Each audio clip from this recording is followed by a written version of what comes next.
Welcome to the Corporation of Town of Kirkland Lake special planning meeting. Approval of the agenda. It's moved by Councillor Casey Owens, seconded by Councillor Rick Owens, that Council approves the agenda for its special meeting of December 11th, 2018 as presented. All in favor? Unanimous.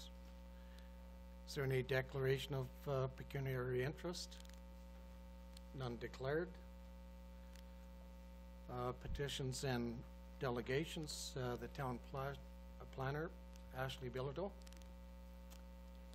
Hello. So I'm here tonight with our roads foreman and our manager of infrastructure to present to you the draft version of our winter maintenance manual that we've put together over the last few months.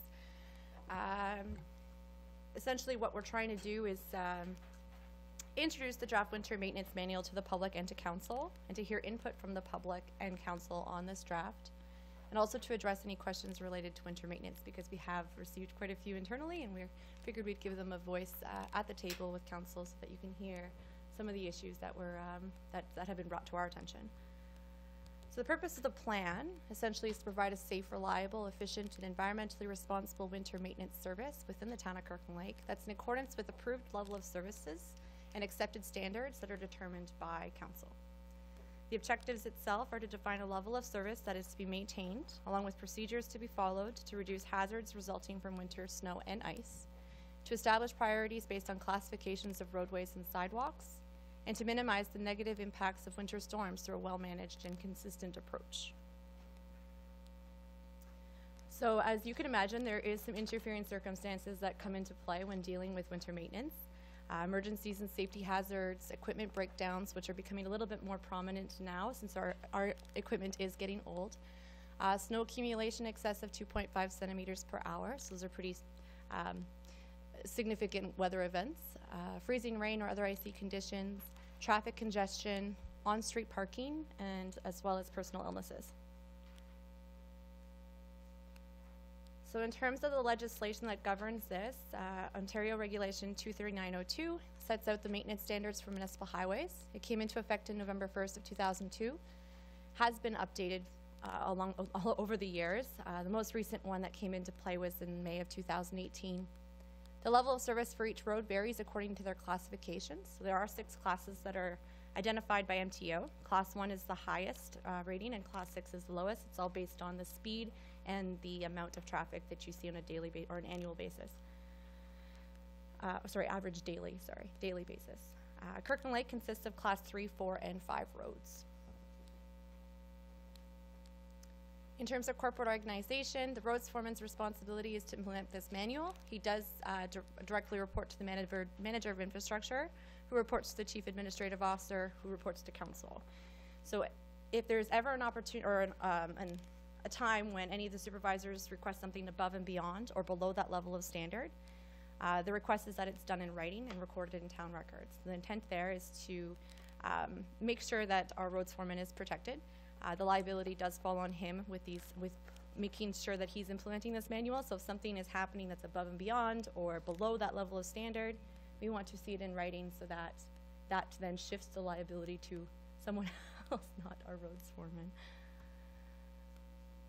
So in terms of the maintenance standards, there is standards in place for patrolling and weather monitoring. The patrolling standards of frequency is provincially mandated, so Class 3, 4, or 5 roads, which we have in Kirkland Lake, either once in 7 days or to once in 30 days. Weather monitoring from October 1st to May 30th is provincially mandated to be recorded 3 times per calendar day.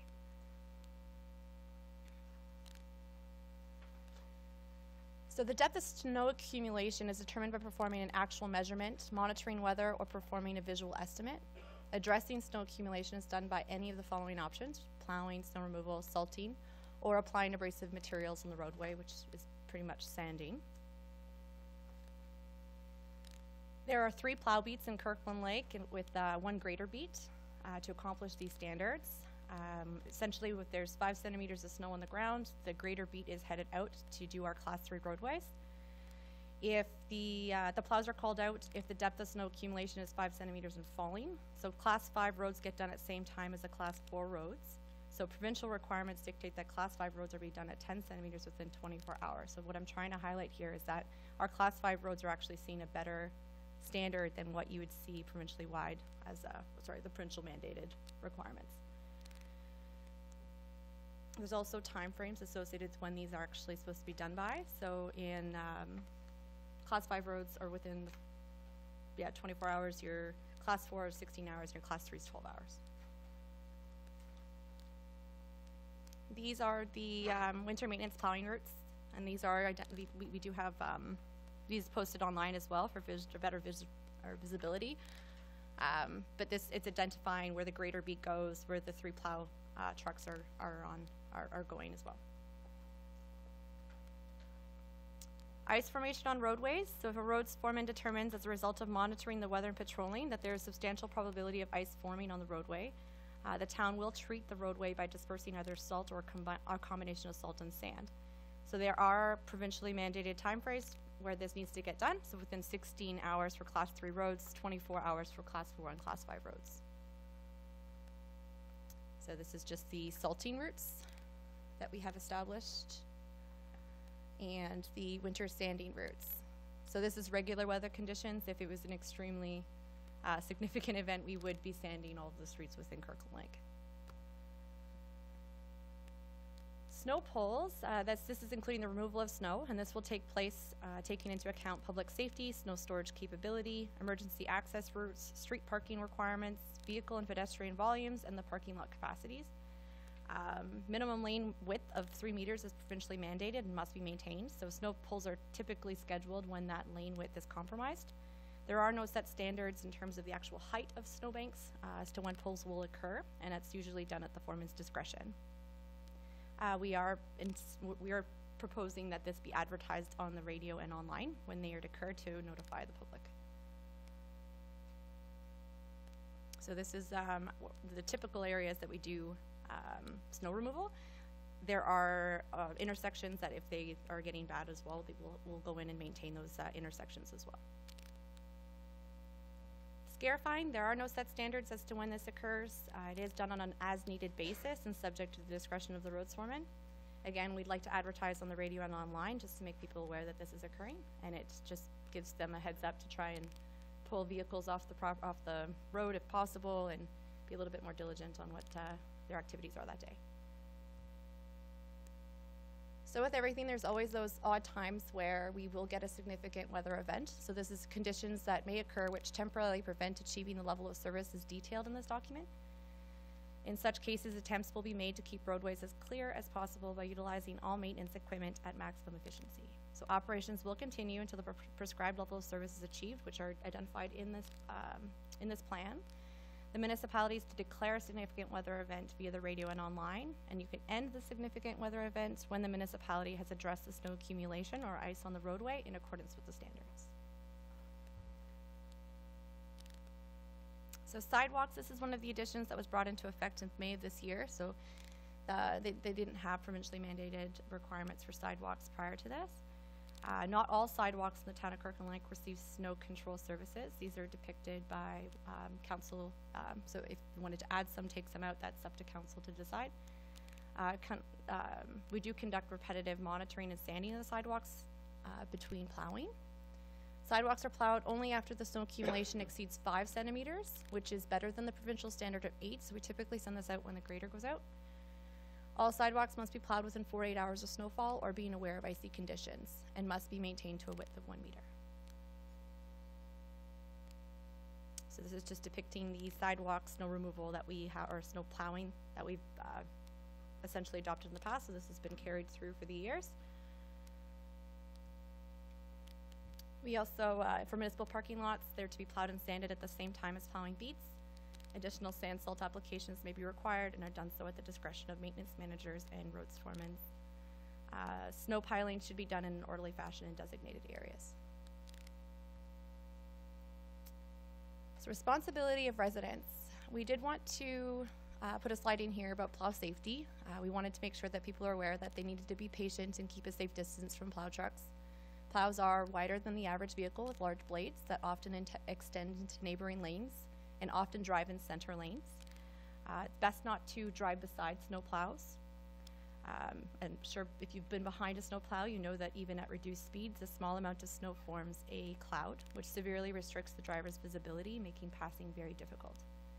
So it is recommended or you should definitely not pass between the snow plow that's in tandem with another one. So we don't usually do this in Kirkland Lake, but if you're on Highway 11, Highway 66, I've been behind one before where they're in tandem and driving together. They're doing that for a reason. You shouldn't try and weave through and try and pass them.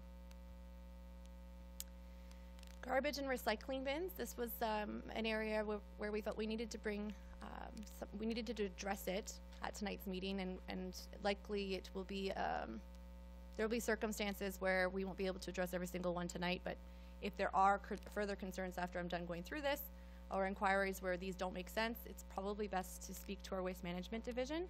Working with the consultants has been very successful. They've been able to set up a clear spot for garbage bins to be located, to be picked up effectively and not affect our roads crew with pulls or snow plowing.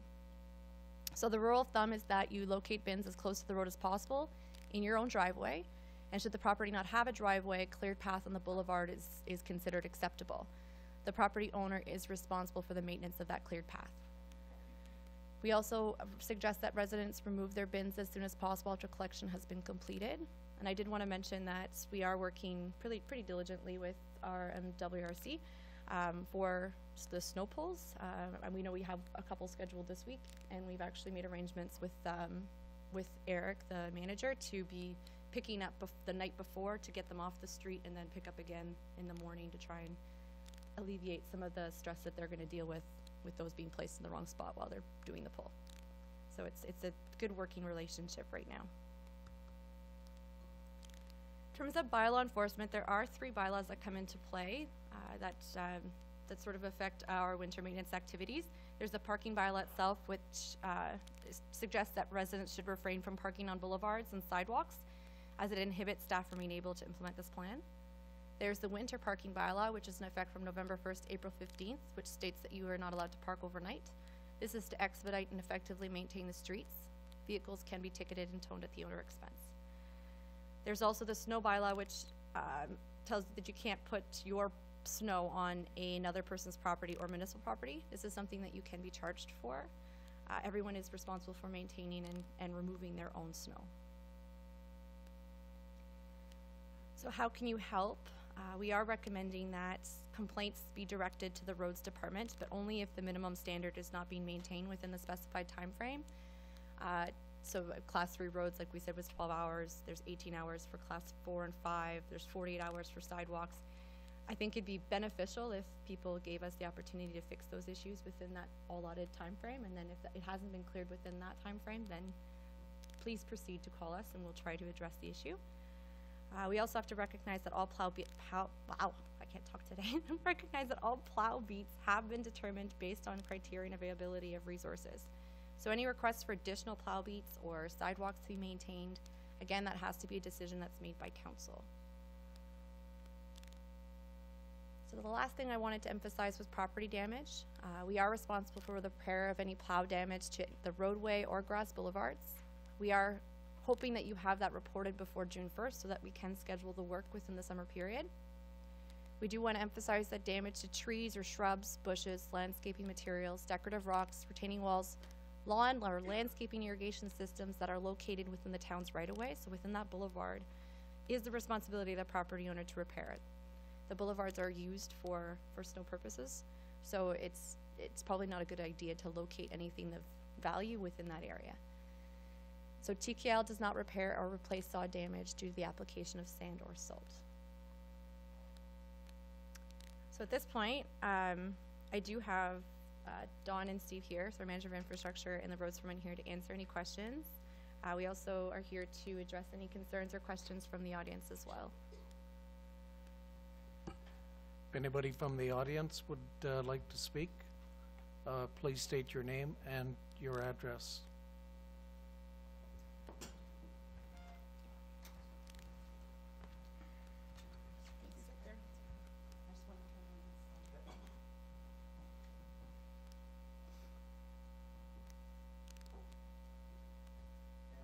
93 4th Street. I attempted to address a few of these questions I have for you gentlemen and ladies after to the Works Department early this year, and I didn't do it properly, and I owe these two gentlemen here an apology, and Ashley an apology. In your statement here in your package, you guys don't address any commercial snow from any of the businesses downtown. If I owned a business downtown this morning, I'd been so happy with you guys. You took a whole bunch of snow that didn't belong to you guys and took it away again, costing you, us as a taxpayer, more money. I know of one person at the end of Government Road West who has a nice parking lot inside of his building, had his commercial person come in, push all the snow to the stop sign, and you guys picked it all up. That's costing us. Shouldn't be borne part of the taxpayer. Plus, if you drive down Allen Avenue going to the complex, there's already 5 violations, I believe, of people taking snow from the front of their house, putting it on the street. It's going to cost Steve more money to pick it up when they put the blower down. Shouldn't be there. Just a few things I have for you guys. And like I said, thanks very much for last time, and I apologize the way I handled myself. With respect to the citizens putting snow on the, It's not citizens, sir. It's commercial. well, on Allen Avenue, where the commercial is, It's a hired person has hired somebody to do it. To me, that's commercial. and it, okay.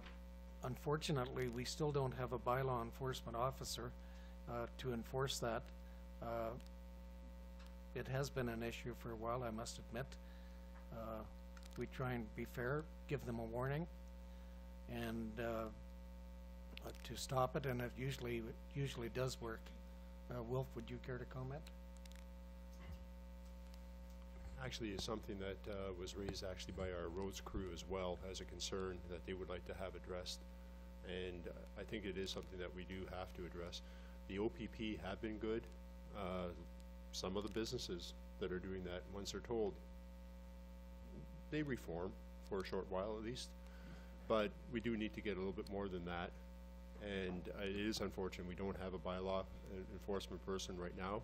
We have to go back out to it, but that will be one of the conditions, that the person is working with or in concert with the roads crew to deal with some of these matters.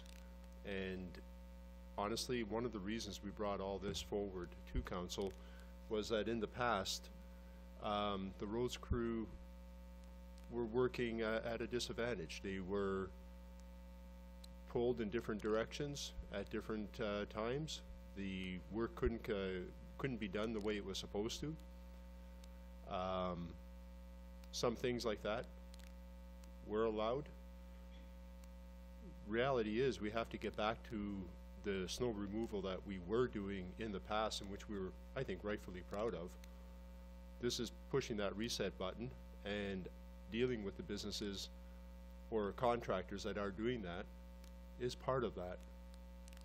So from our side, we will be trying to address that. You may still see a period, a lagging period, but it is what we have to do, and you're right, it's costing us. More to the point, somebody piles that snow up around a stop sign, and you can't even get through the intersection, and you have the kids going to school.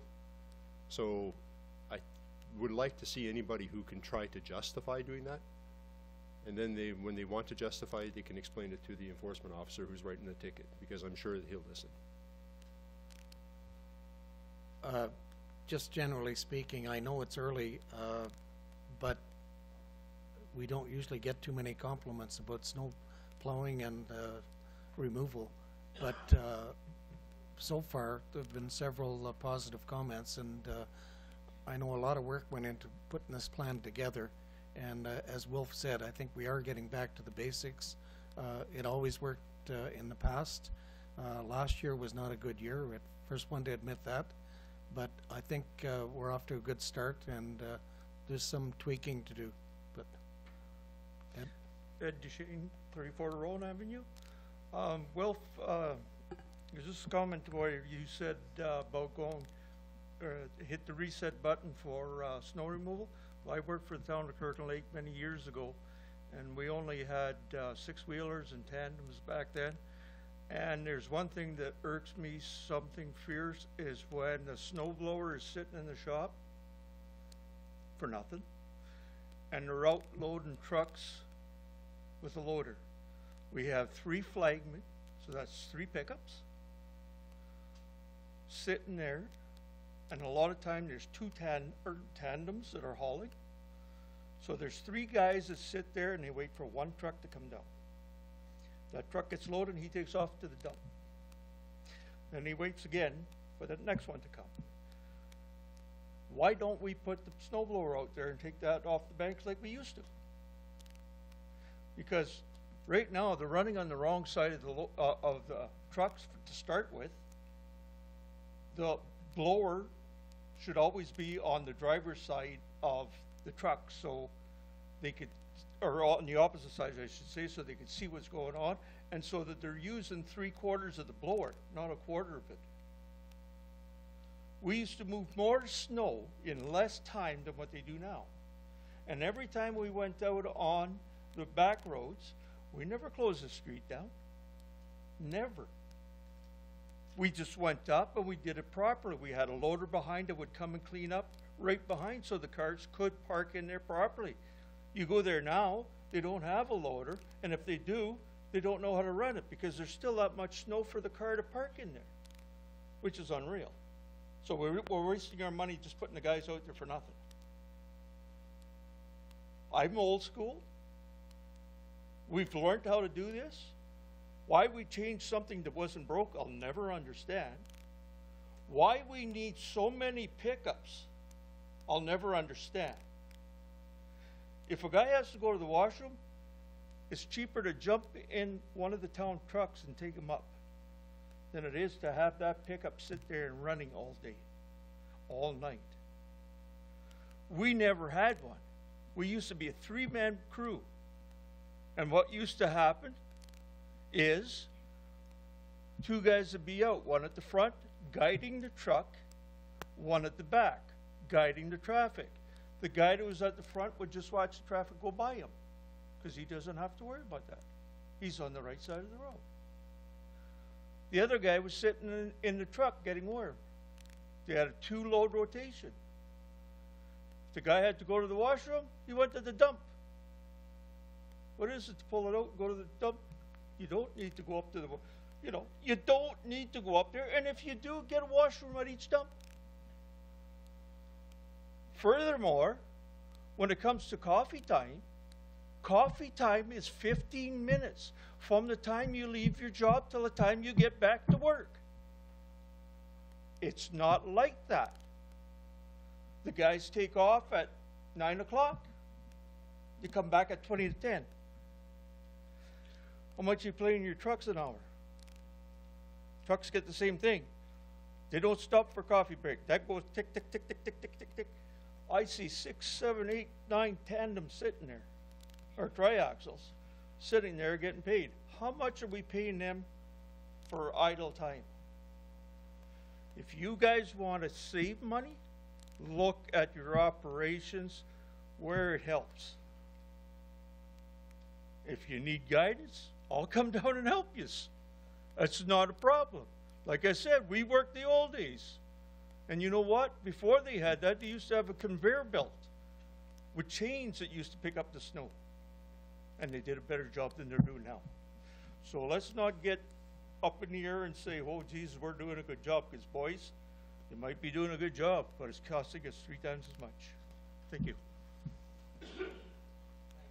Would Don or Steve, if you'd like to, or go ahead. Sorry, guys, I did have it. One, Ed, I don't pretend to have the answers for you on everything, and I know pretty damn well I'm not going to satisfy you on everything. No, you won't. I've had the pleasure of talking to you more than a few times. I know I can't please you.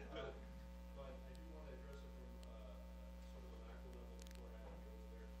One thing is, we do live under a different regime now. Andy's here. Andy McKnight, our health and safety, and he goes out to make sure that the job is being done in accordance with the rules of today. And I don't pretend to fully understand the wherefores and whys of some of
Good evening, everyone. Through you, Mayor, may I respond to some of these questions, or answer some of the questions?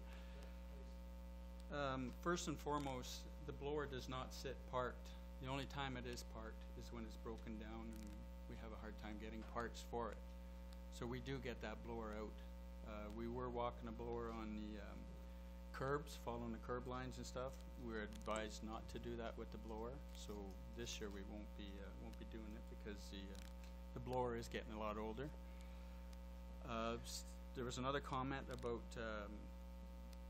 trucks, half-ton trucks and whatnot. Well, health and safety standards have changed and regulations, so we have to allow people to use the facilities. We can't allow them to go to the washroom at the snow dump. It's not environmentally friendly. It's a health issue, so we can't advise our staff to do it if that's getting done, and we're not advising that.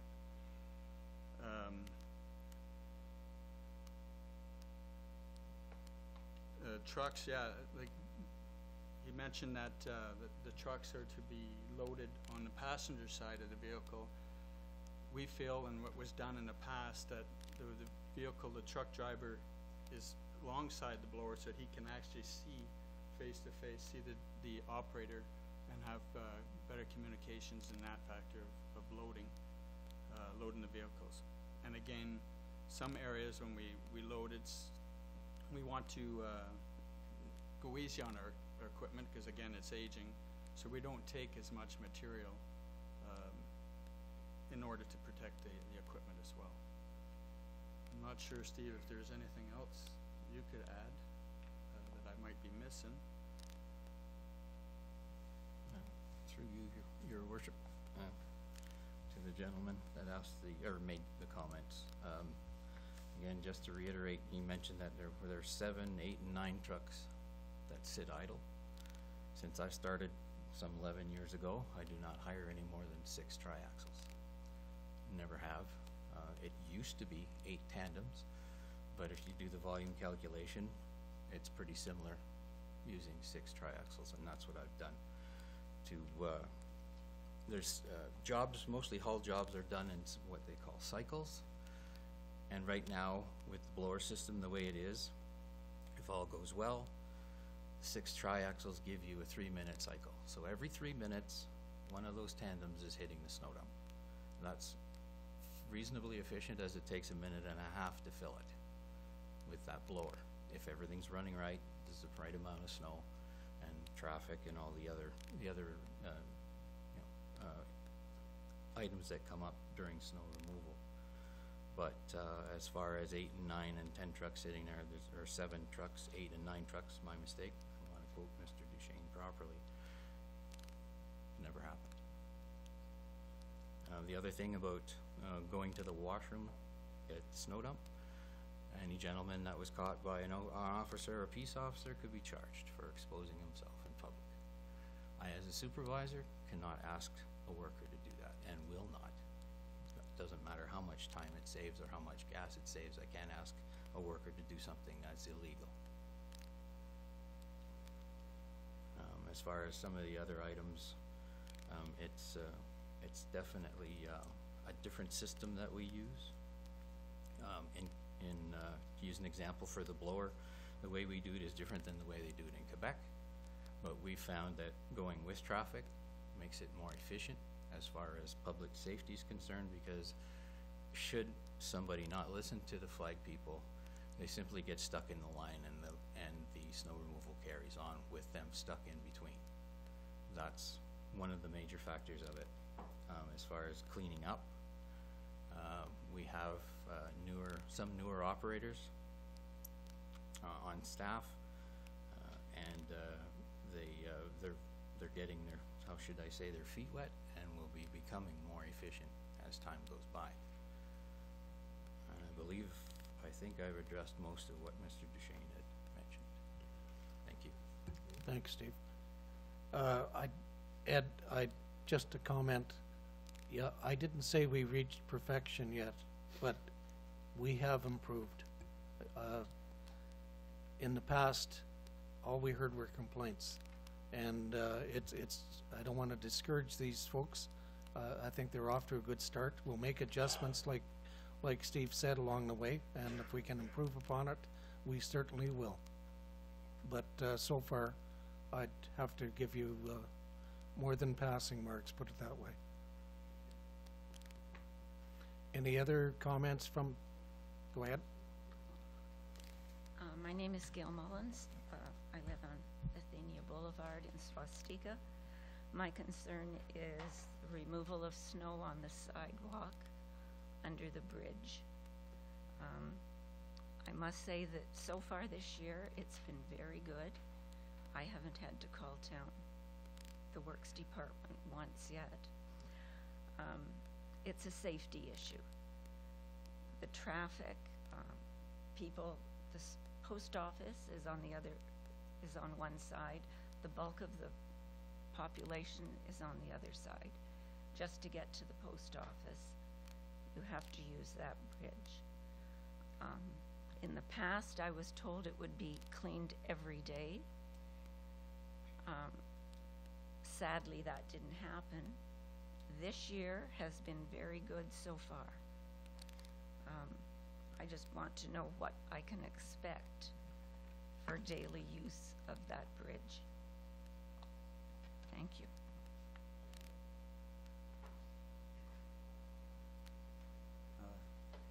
To you, Mayor Kiley, in response to that question is, we do shovel it or clear it every day, but the highways have a different standard, snow standard than we have. So they're out there more frequently than we are. So at times it may seem like we haven't done it, but then we're getting plowed in behind us, and the slop and whatnot gets pushed onto the sidewalk. But we do shovel that area, the sidewalk, either with snow blower. We've had the trackless go out. We shovel it by hand as well.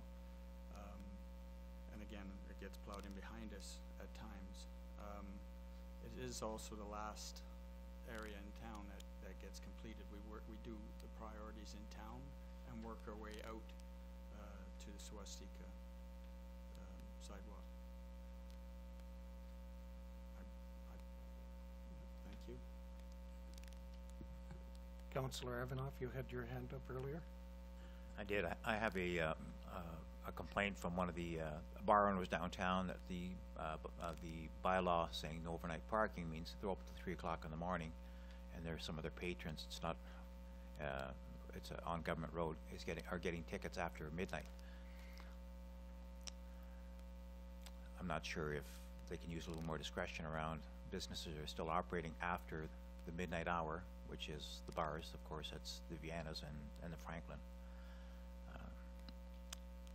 Might be something to address, just asking the police to have a little more discretion, not tag people. Said somebody went in for a meal, they were going in to eat at midnight, got tagged when they come back out. I think that is a legitimate beef, because the last time I went for coffee on 2nd Street, the lady reminded me of it. She goes in at 4 o'clock in the morning for startup cooking, and as I say, we don't have that bylaw enforcement officer in place yet. It's hard to tell the police not to ticket anybody, but I think we can ask them to use their discretion and see if that helps, because it would be pretty aggravating to go into work to find out you got a ticket. And I don't think it was just the owner, proprietor of the business. It was also customers that came in early, before 7 o'clock, I think. So we'll see what we can do. Councillor Adams. Ashley, for the plan that's been put out there for snow pole lifting and hauling in the downtown core, it says that the snow poles are identified, and the standards as to when a pole occurs. Currently, this is at the roads foreman's discretion. Is there not a minimum standard that could be in place? Do other municipalities not do that? We do have the age-friendly community plan that had identified that the height of the snowbanks in the downtown core are an issue for especially our senior trying to get to the shops and live their lives. So is there a standard that exists out there for other places, or? Through you, Mr. Mayor, I was supposed to look at that today, and I unfortunately was not able to. Steve, do you know off the top of your head whether there's any type of snowbank height standard for any other municipalities in the area? No? Okay. Sorry. Yeah, I missed that. What I'll do is I'll try to research it before we go ahead and pass it, and I'll bring it to your attention if I find anything before the next meeting. And just one more, if that's okay. Having our snow removal crews on shift work, New Liskeard was able to do that. Have they found that to be successful at all? Steve, would you like to? Again, Liskeard is a different animal than ourselves. Starting the job 10 years ago, I was given a plan as to how snow removal was done. Apparently, the gentleman that handed me, or developed the plan with an engineer, Lionel Sherrod at the time, did the costing, and it was more efficient to do it the way we do it than going to shift work. They also, New Liskeard at the time, I believe, did not have a union contract in place. They were a non-union shop and had that flexibility. When we do snow removal, the majority of our workforce is out to accomplish what we need to accomplish, or to accomplish what we do accomplish. But again, if there's, I know myself and the manager of physical infrastructure we sat down for 2 days with our previous director, and we couldn't find a simple solution to it. But that's I don't have any figures with me, but I'd be more than happy to discuss it with you at the office when I'm back. If I may comment,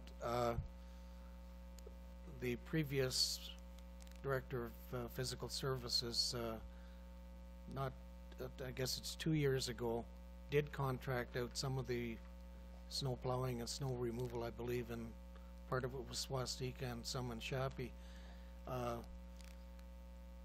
As a councillor at that time, we were supposed to get a report back as to what, from an economic standpoint, whether it was worthwhile or not. I don't know if that ever was developed.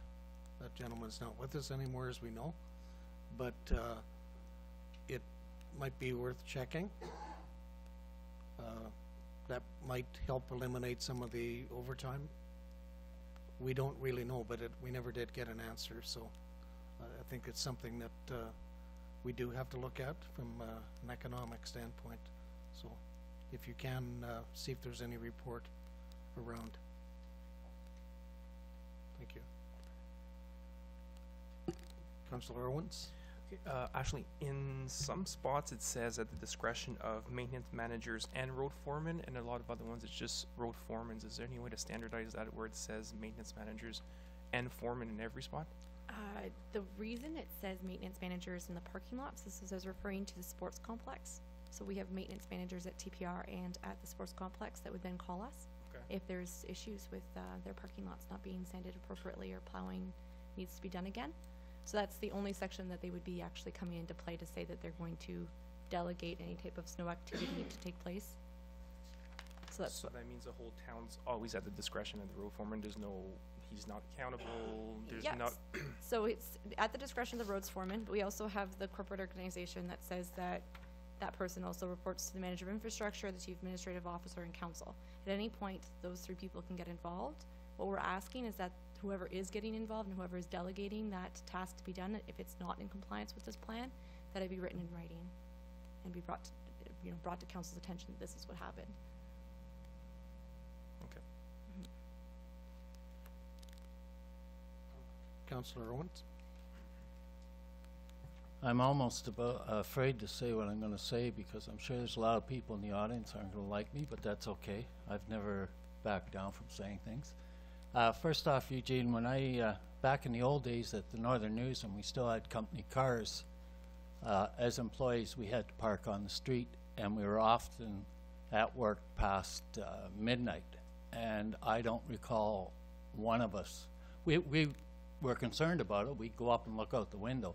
But I don't ever recall a time when any employee at the Northern News got a ticket for parking during the night.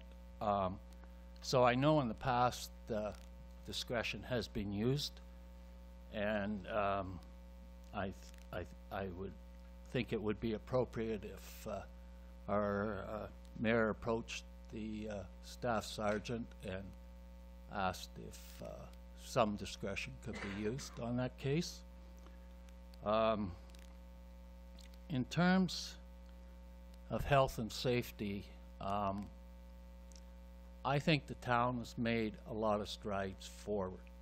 I don't know all the rules like Patrick may know, but I have a vague understanding of some of the rules as they apply to hours worked and things like that. And in the past, we had town employees who were working all night, getting home for an hour or two, and reporting back to shift at 7 in the morning. Well, not only is that bad for morale, it's also bad from a health and safety point of view, because sooner or later, one of those over-retired workers is going to have an accident, and as taxpayers, we're going to pay a lot more. Since we hired Andy McKnight as our health and safety person, I think the town has made a lot of inroads into improving the working conditions for our employees. And I applaud the previous council for making that decision, and Andy for doing his job, although some of the employees get upset with him at times, but you know, it's the nature of the beast. And also, when I was a reporter with the Northern News, I was often out late at night on very cold nights with wind blowing and everything else. And I always admired the town employees because I figured the guy with the sign that was doing traffic control had the worst job in the world. And at one time, we didn't really care too much about that person. We let him stand there. I don't know how they did it. And in recent years, I've noticed, yeah, we've become a better employer. We do provide them a pickup truck that's warm, that they can go and sit in and warm up.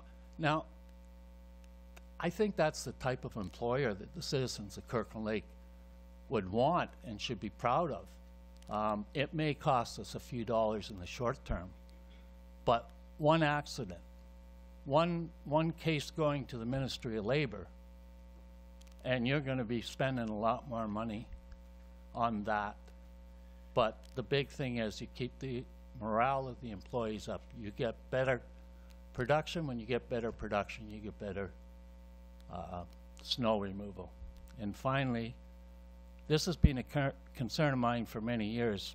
A number of years ago, the town decided to go with minimum width provincial standard roads so that they could do more roads or do more of the same road for the same money. And in the wintertime, with the snowbanks, and I walk a lot,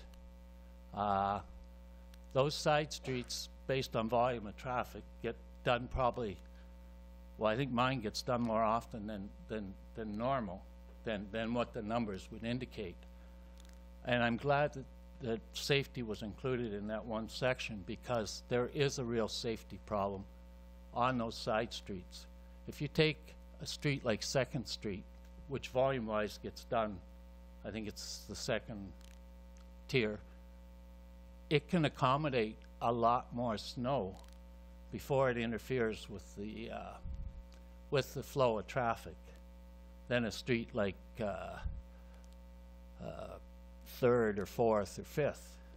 And I don't want to see our costs go up, but I would ask if the roads department, when they're doing their inspections, could also keep that in mind, that, you know, even though the volume doesn't justify it, we are in Northern Ontario. These standards come from Southern Ontario, and when we have narrow streets, it's a safety hazard not only for pedestrians but also for people backing in and out of their driveways. So I think the Works Department guys do a good job. There's always room for an improvement, but they're always looking at new ways of doing it. We don't have a management and workers that just go to work and say, I was told to do this and I can't. when they see an idea, they pass it on. So thank you very much.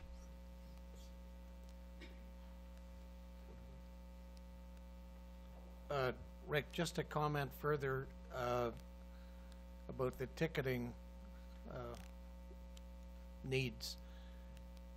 I know we've talked about this, Wolf and I, in the last few days, and one of the things we thought that in talking with the police department, if they're not doing snow plowing on that particular street or near where the vehicle is parked, to show some leniency, and I think that's just puts more of a human touch to the process. So we will follow that up. Thank you. And go ahead. My name's Andy McKnight. I'm the Health and Safety Coordinator for the town of Kirkland Lake. I have a few things to say. I've been sitting back and listening to all these talk. I've been here a year now, and back in the 1980s, you had 40 employees for the waterworks, and you had 40 employees for the works department. Now you have 26 to do both jobs. 26 employees. When they go out, you're utilizing every man and sometimes the part-time people that go out there. I was out there this morning, and we have a problem with pedestrians, and we have a problem with traffic. I witnessed a near miss, and that could have been a fatality because of the people in Kirkland Lake not hindering the sign that the guys have. When they tell you to go somewhere, they want to go the other way. And I've witnessed near misses for our employees. Now, the big problem here is that if one of our employees get hit, you're going to be in big problems, big trouble. Today, with this new snow plowing regime that Wilf has brought on and your snow people, it was perfect. You look at the streets today that they did the pull, and it was good. And I was out there, and I still seen a lot of traffic, people, the cars not obeying them. They had to get out there. I've heard them being called names today by Kirkland Lakers. So, to tell you the truth, our guys are doing a wonderful job. And I'm not saying that because I'm the health and safety person here. I'm saying it because I'm a taxpayer too. And I see what's going on. So I think as a council, you have to look at your staffing levels and give these guys some help. Because I can tell you, last year they worked 36 hours on the water break. And the ruling is that if it affects human occupancy or if the water's shut off, that's a critical incident. So you need to stay on and work until the job is done. Unfortunately, we don't have anybody else to replace them. So those guys are dedicated. And it's going to happen this winter too. So I think you have to look at possibly giving them some help. And not just the roads, it's all of them. Because we have a damn good crew working for you. Instead of criticizing them all the time, give them some support. Thanks, Andy. I don't think this council is criticizing the Works Department. If anything, we fully support them. But I appreciate all the other comments. You're quite correct in what you're saying. Any other public, oh, sorry. Stacy White, please. Sorry, through you, Pat, to Ashley. I think special care and consideration needs to be given to the sidewalks where there's no alternative routes. As Mrs. Mullins brought up, under the bridge, to my knowledge, there's not too many other accessible routes. The Chappie-Hughes Hill as well, that Beaver Hill, that is the only vein for walkers from Chappie-Hughes to Kirkland Lake. So that's something that needs to really be significantly looked at, as there are many elderly people out in Chappie that walk that hill, and new parents with strollers, and so it does make it difficult.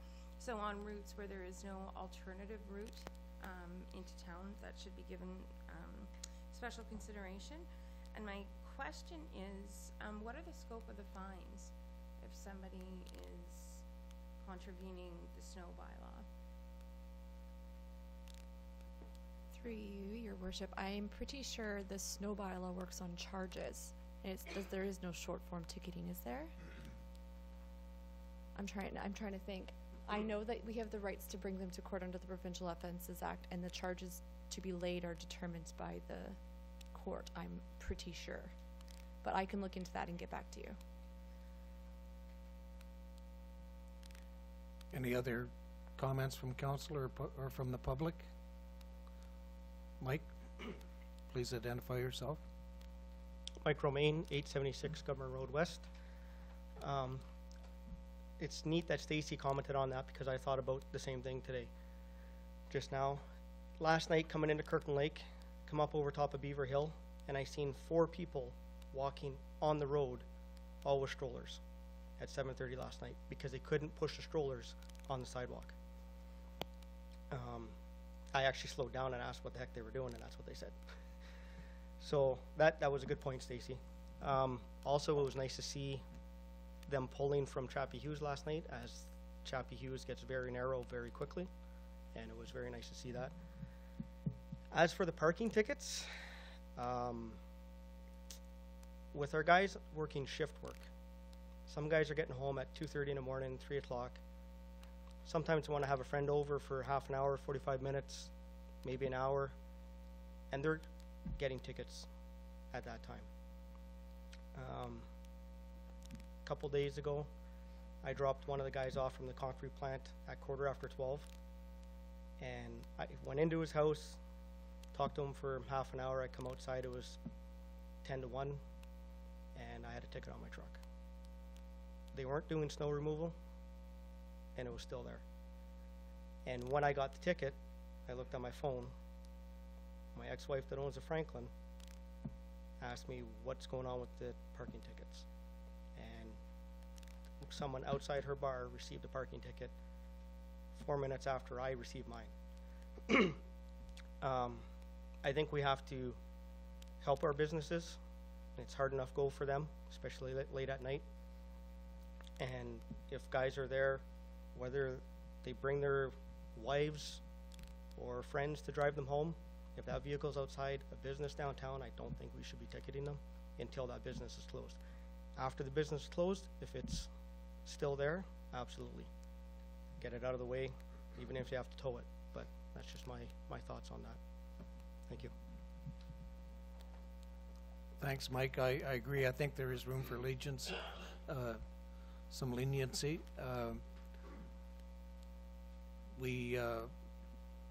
Rick and I will be on the Police Services Board, so we will bring that to their attention to see what we can do. Andrew? Andrew Snowden, 120 Tower. I guess I've got a few questions and one request. If the sidewalk from Allen to Dunfield on 2nd Street could be maintained. There's a group of school children that use that street from Tower and First to walk to Assumption.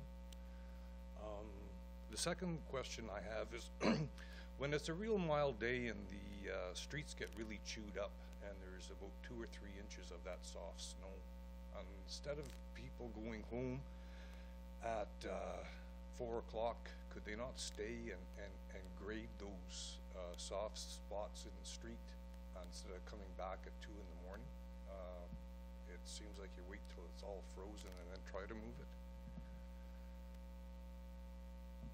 And the other thing is, yesterday I was going to the post office and it almost needed to be a mountain goat to get to the post office at all. There's one spot there where there's handicap parking that's opened up, but any other place that you wanted to access the post office, you had to climb over quite a snowbank. Just wondering if that could be given some special consideration. Thanks. Thanks, Andrew. Any comments, Don or Steve? Through you, Mayor, in response to the questions that Mr. Snowden had, on mild days, you can see that we've been on top of it this year, trying to make up for the for the slipping or the hazardous conditions. Sometimes after 4 o'clock, depending on the shift work or the time the guys came in, they like to get home at 4 o'clock for their dinner and whatnot. So at times, if they didn't do overtime, it's something that we could review and look at continuing, but we also have to consider traffic flow. During that time frame, there's more traffic flow than in the AM. That's the main reason why we come out at 2 AM, is because there is less traffic. I know we have the miners and different shift work coming off work, whatnot, but we tend to find that the traffic flow is less. We don't have to deal with putting a windrow or bearing a vehicle that might be parked. So that's the purpose why we do it mostly in the evening. Allen and Dunfield sidewalk, again, that, as Ashley mentioned, that is something that council will have to mandate, and if they wish to include that in our process or add it to our list. I believe that's all I have. Thank you very much. Thank you. Any other comments from council or the public? I must say, on my 4 years on council, this is probably the most in-depth meeting we've had on snow plowing and snow removal. And I know your department's working hard to get this straightened out. As I said, last year was a bit of a disaster, but I think we're off to, we haven't reached perfection, as we said, but I think we're off to a good start, and we take the comments from the public and the other councillors in good faith. Some of these things we will definitely consider. So keep up the good work. We'll get there. Thank you. I have a motion that's moved by Councillor Owen, seconded by Councillor Owen, that council accepts the draft winter maintenance manual as presented and directs the CAO to bring back for approval at the regular meeting of December 18th, taking into consideration the comments made at this meeting. All in favor? Unanimous? Adjournment? It's moved by Councillor Casey Owen, seconded by Councillor Rick Owen, that council adjourns its special meeting of December 11th, 2018 to a regular meeting of council. All in favor? Unanimous? We're going to take a 2-minute bio break. I am taking it.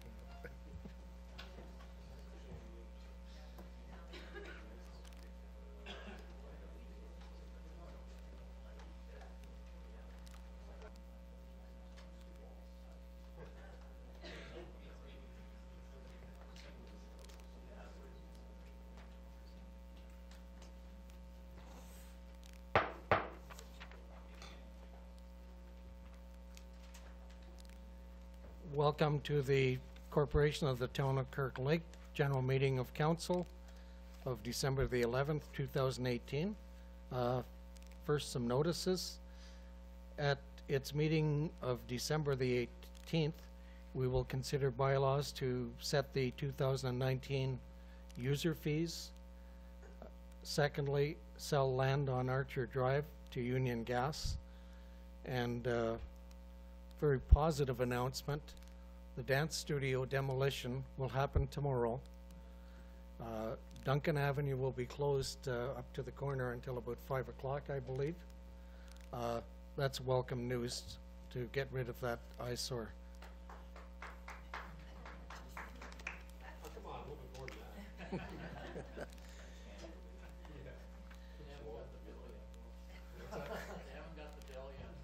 Yeah.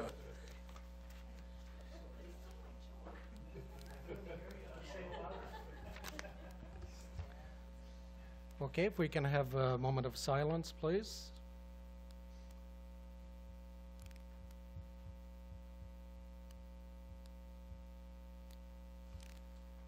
approval of the agenda. It's moved by Councillor Casey Owens, seconded by Councillor Rick Owen.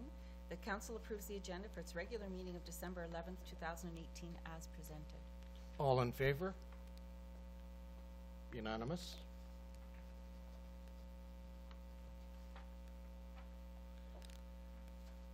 Are there any declarations of pecuniary interest? None declared. Petitions and delegations. Gazoduke, pre-application for project description. Our guests tonight are Ron Brentnell and Rosemary Basdio. Please step up. You're on tap.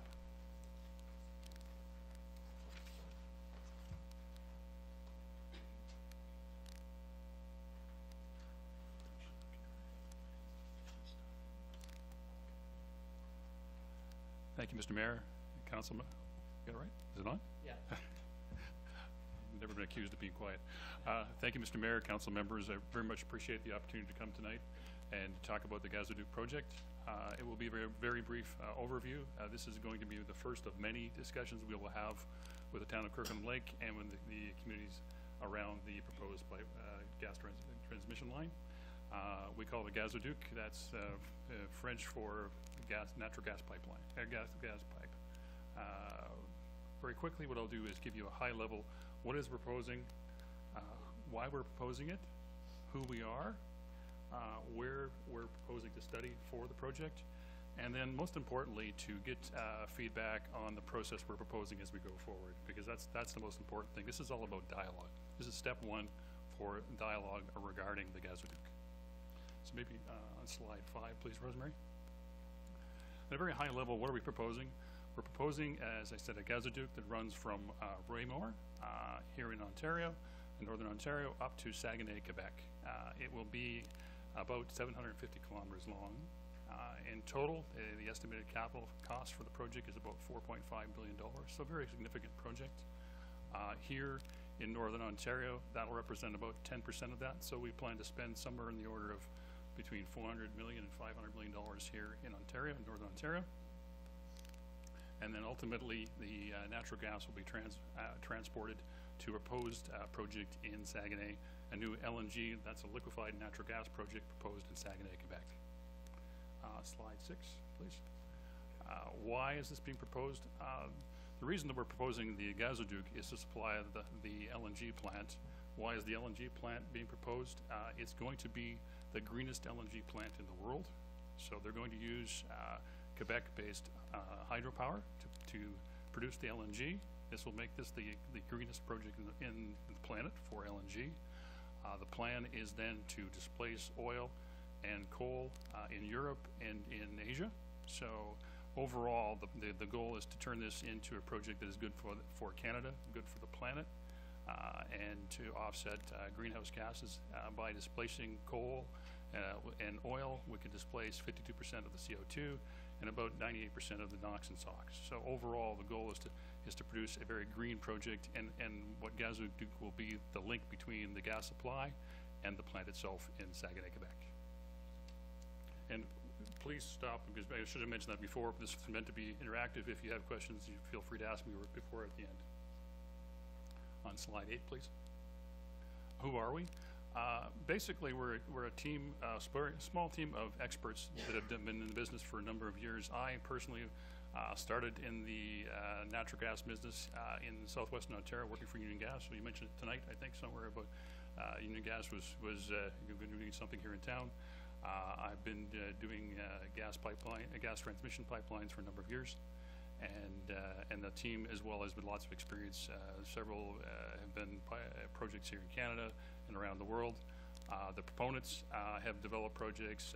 Freestone has developed, the chairman of that group, Freestone, was involved with Bechtel Corporation for a number of years, so a very large engineering firm and construction firm, and Jim Breyer as a capital person has been involved for a number of years in Facebook. Actually, he's one of the original investors in Facebook, so very substantive individual. Where are we planning? If you go to slide 24. This shows the proposed corridor. I say this is a study corridor, so we haven't picked a definitive route yet. What we're doing is looking at a corridor from Raymore through to Saguenay. That's why we're here, actually. We want to talk to the communities along the route as to where we should have the definitive route. We want to avoid, obviously, sensitive areas. We want the feedback from communities as to the places you say absolutely don't go here. And in some cases, when we find that individuals are saying, please come here, you know, that it makes sense, you should try and put the route in this particular location. So we'll look at that as well. In particular, in Northern Ontario, so this is kind of just zooming in. Maybe can you zoom in a little more? Why Raymore? Because the first question is, why are you starting in Raymore? Raymore is the site of the existing TransCanada compressor station. So TransCanada is the main line here in Northern Ontario that feeds gas from Alberta through to southwestern Ontario. Our plan is to tap into that line at Raymore at their compressor station. The reason that's the logical place to tap into it is we need to have a lot of pressure to move the natural gas from here in Ontario to Saguenay. 750 kilometers is a long ways.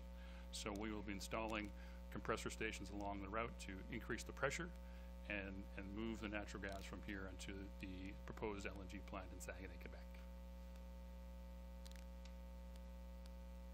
34.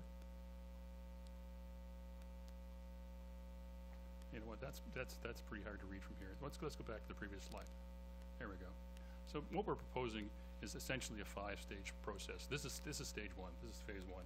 We announced the proposed line a few weeks ago, and the town council has a copy of our project description that we filed with the National Energy Board. And that's the one thing I didn't mention, is that the project itself will be regulated by the National Energy Board. Because the line crosses the Ontario and Quebec border, it becomes regulated by a national energy regulator. So we will be going through a federal process from an environmental perspective and from a regulatory perspective. There will be inputs, obviously, from communities like Kirkland Lake and others around here into that process. We will do a robust environmental process as well. And that's part of why we want the input from individual communities as we start to look at the route. We want to be able to, by next spring, go out and start doing fish, birds, bees, bunnies counts, all the things you would expect from an environmental assessment. Those are all things we have to do along the whole route. In order to do that effectively, we need input from the communities and from the council and from and First Nation groups about where we should go and what we should study and why we should study it, all with the plan that by this time next year we will file with the National Energy Board our application for the project. For the first step, kind of back to this slide, stage 1 is what we call a targeted meeting. It's really about introducing the project. It's about saying to you, the community and council, we're here, we want to be your neighbor, and we want to start the process of dialogue. We're coming back, and we're coming back quite a bit. This is just to let you know what the project is and who we are. The next phase in January is we're going to come back again, and we want to have what we call, group meetings. So there may be targeted groups where you say you should absolutely meet with this community association, or you should absolutely meet with this environmental group. We want the input on who we need to meet with, because this is all about having dialogue. We want to hear the positives, but quite frankly, we also want to hear the concerns, because the way to make the best project and improve the project is by understanding what the concerns are. So part of this is tell us who we should talk to, and we'll come talk, and we'll start that process again in January with the group meetings. We'll definitely have public meetings. So our plan is to come back and have a session with the public, and this is a public meeting, but also where we're standing around having discussions more specifically about the environmental assessment process, what goes into it, and then when we talk about stage 4, thematic workshop, what that really means is, say for example, someone's concerned about crossing a particular river, or they want to know more about what are you doing in this location. We can have targeted thematic workshops about specific issues. So if somebody really wants to know, okay, I really don't understand about compressor stations, could you spend some time telling me about the safety aspects of compressor stations? Or I need to know more about natural gas in general. And that's the one thing I haven't talked about, and we'll come back to that, is the safety of natural gas versus oil. But we'll come back and talk about those specific things. And then finally, we We talked about it this morning about a caravan. It kind of sounds like the happy caravan driving around, but that's essentially what we're looking to do, is to be able to target and visit groups with kind of the equivalent of what you might see in a fair. You know, if you were at community fairs, you might see the fire department has a trailer or something they set up to say, come in and look at the equipment we use. We're planning to have to be able to make it accessible for people to come in, take a look at what we're doing, ask questions, and travel around to communities as a need basis and where people want us to. So that's kind of what we propose in the 5 stages. I do want to touch, before I go on, about the safety aspects. I always know when natural gas is mentioned, and logically people want to know about the safety aspects. Natural gas isn't oil, it isn't a liquids. So when we're going to build a pipeline, and it will be buried at least a meter under the ground, so it will be buried all the way along its route, except where we have compressor stations. So we'll come above ground, obviously, to increase the pressure, and then go back down again. We will also have safety valves every 25 to 30 kilometers.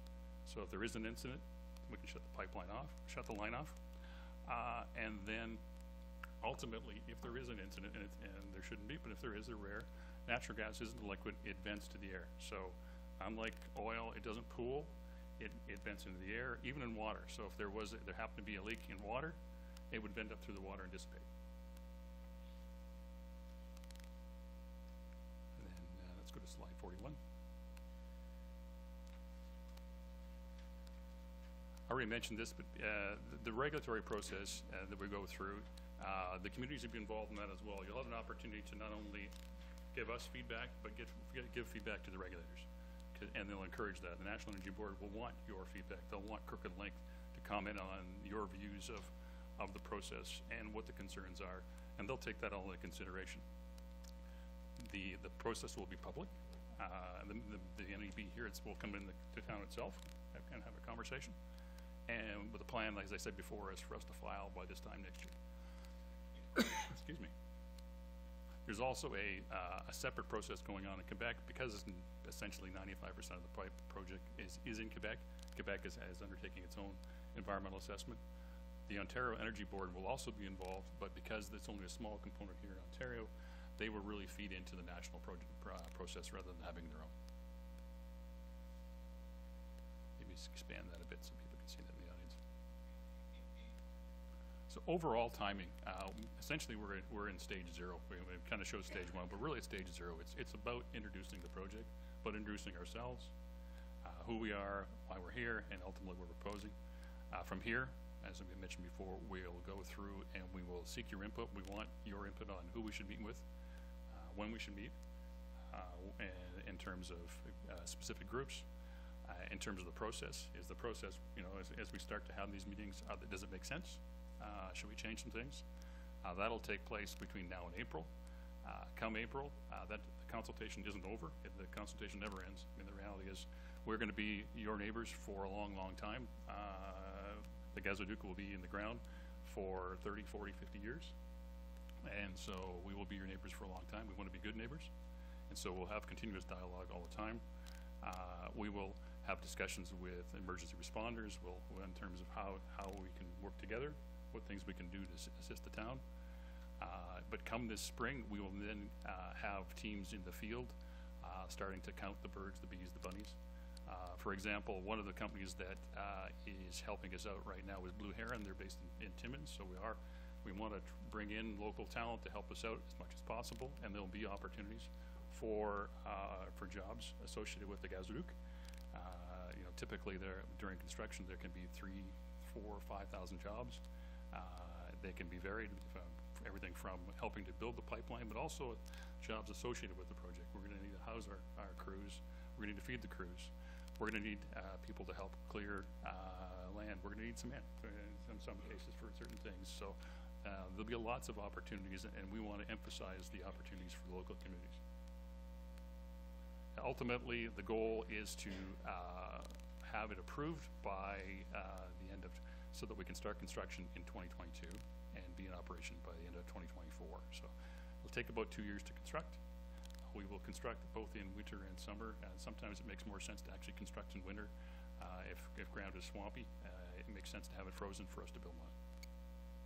With that, I'll stop there, Mr. Mayor. I know you have a tight schedule today, so I'm open to questions about the project. But like I said, this is really step one. We just wanted to introduce the concepts of the project, where we are, who we are, and open the dialogue. I'll leave myself and my colleague Rosemary. We'll leave our cards here, and people should feel free to call us, give us suggestions on who we should meet with.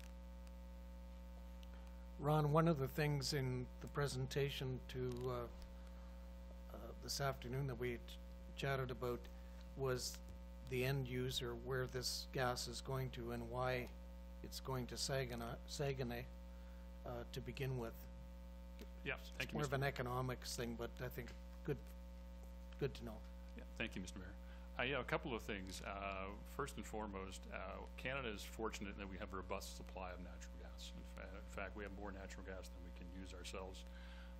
And the transmission, the line that's coming from the west to here in Ontario, the TransCanada line, is essentially half empty right now. We used to use a lot more natural gas here in Ontario. We still do, but the gas that we're using now comes from, a lot of it comes from the United States. So we're displacing the gas that's being produced in Canada with gas being produced in the United States. So we have a half-empty natural gas pipeline coming from Alberta that could move gas here. In Alberta, we are producing more natural gas than we're consuming. In fact, we've probably got 100+ years of supply. So we have excess supply, and we have excess capacity on the pipeline to get it here. And then in terms of the market itself, there is growing demand for LNG around the world. And why? And thank you, Mr. Mayor. It's because countries want to displace dirty coal and oil. They're looking to collectively become more greener. And so natural gas is a way to displace coal and oil. And Saguenay is well placed to move natural gas by ship to Europe and potentially to Asia. So, and the beauty of Saguenay as well is while it's cold here, it's very cold there, and cold is very good for making LNG. Essentially what happens in an LNG process, and I'll compare it to a propane barbecue that we're all used to. When you have a propane barbecue, if you turn the valve, gas comes out, you smell gas. But in the tank itself, it's in a liquid state. So what an LNG plant does is just do the opposite. It takes natural gas that Gazoduc is going to take from here to Saguenay, and it reduces it in size by 600 times and turns it into a liquid. That liquid is then put on ships and sent to market. When it gets to Europe, gets to Asia, they just reverse it. They turn it into the equivalent of a barbecue. They take that natural gas off ships in a liquid form. They open the valve, and essentially it turns back into a gaseous state, and it can move by pipelines in Europe and in Asia to the markets. Ron, I'll get back to you shortly, Rick. Can you pull up that slide number 15, which shows why this method is a clear advantage over coal as far as emissions are concerned? Thank you, Mr. Mayor. Yeah, basically, if you compare natural gas to coal, and then very clearly, we're all concerned about the planet and the environment. And what natural gas, if you displace coal for heating, there's a 57% reduction in CO2, greenhouse gases, and a massive reduction in NOx and SOx emissions. So overall, the benefit versus burning coal, and maybe what they'll do, Rosemary, is I'll get you quickly to flip to, I think it's about the second last slide. I'm just trying to think of what slide it is. The slide that kind of on China. Apologize, Mr. Mayor. Yeah, it's in the appendix, and it's slide number 46. Yeah, if you look at that far left slide, that is a typical day in China. I've been there in Beijing, and it's not pleasant. China is trying to do their part to get off coal in terms of heat, and displacing coal in China with natural gas would go a long ways to clearing that air. Europe as well. Europe is why is Europe interested in Canadian natural gas? Because right now they depend heavily upon particularly one source, and it's Russia. and they'd like to diversify. Councillor Owens? Yeah, thank you, Your Worship. You mentioned baseline studies prior to the start, which is pretty standard in every project of this nature. And I'm just wondering, do those baseline studies also include test wells for water? You mentioned like plant life animals. Does it also include the water table in the baseline studies? Councillor, Mr. Rick, just call me Rick. I've through been the called chair. a lot worse. What it will do, depending upon where the location is, 85% of this route is on public domain land. So that's the beauty of this route versus some other routes we looked at is that we are mostly on public domain land. There's very little private land. So first and foremost, how do we minimize potential impact on, because I assume you're getting at water wells and things like that. That seems to be an issue in this area, yeah. Is to stay north and stay in public space versus private lands. And we will do I mean, you asked specific testing. I guess if that's something that's a particular concern in a particular area, then we like you to point it out. So the short answer is, I'm not sure we had necessarily thought about testing in certain locations, but if someone said, look, there's an aquifer here we should be very concerned about, tell us, and then we can look into doing exactly that, checking things out. Now, the other thing with baseline studies, they're only they're only valuable if you continue to monitor. Is there requirements under environmental law? How do you have to do follow-up monitoring baseline studies, but after the project's finished, to determine the changes, and how long does that go on for? Councillor Rick, Councillor Rick, Yep. through the chair. As part of the typical regulatory process, we would be asked to do follow-up studies. Okay. Some of that will be dependent upon what the regulator specifies. So part of that is you as a council can say this is a concern to us in this particular region. We would like the regulator to consider this length of time for backup baseline studies and follow-up studies. And those are things that the regulator will take into consideration. Okay. Well, I just want to congratulate you on this project. It's certainly ambitious, and as we all know, people seem to be allergic to pipeline projects. I'm not sure why. So hopefully it will be smooth sailing for you. Thank you. Thank you, Councillor Rick.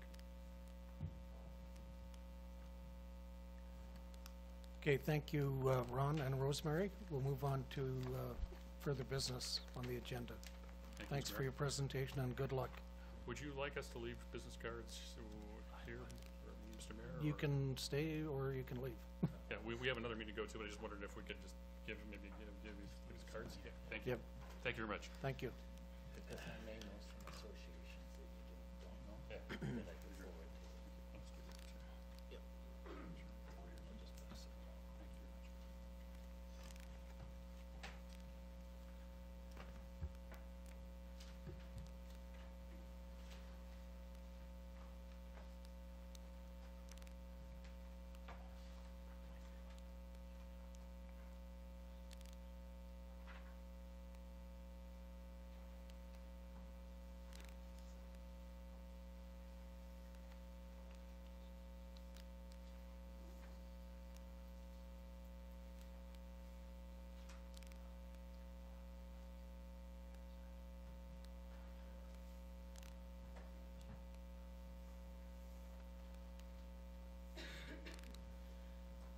I've got mine. Okay. Thank you.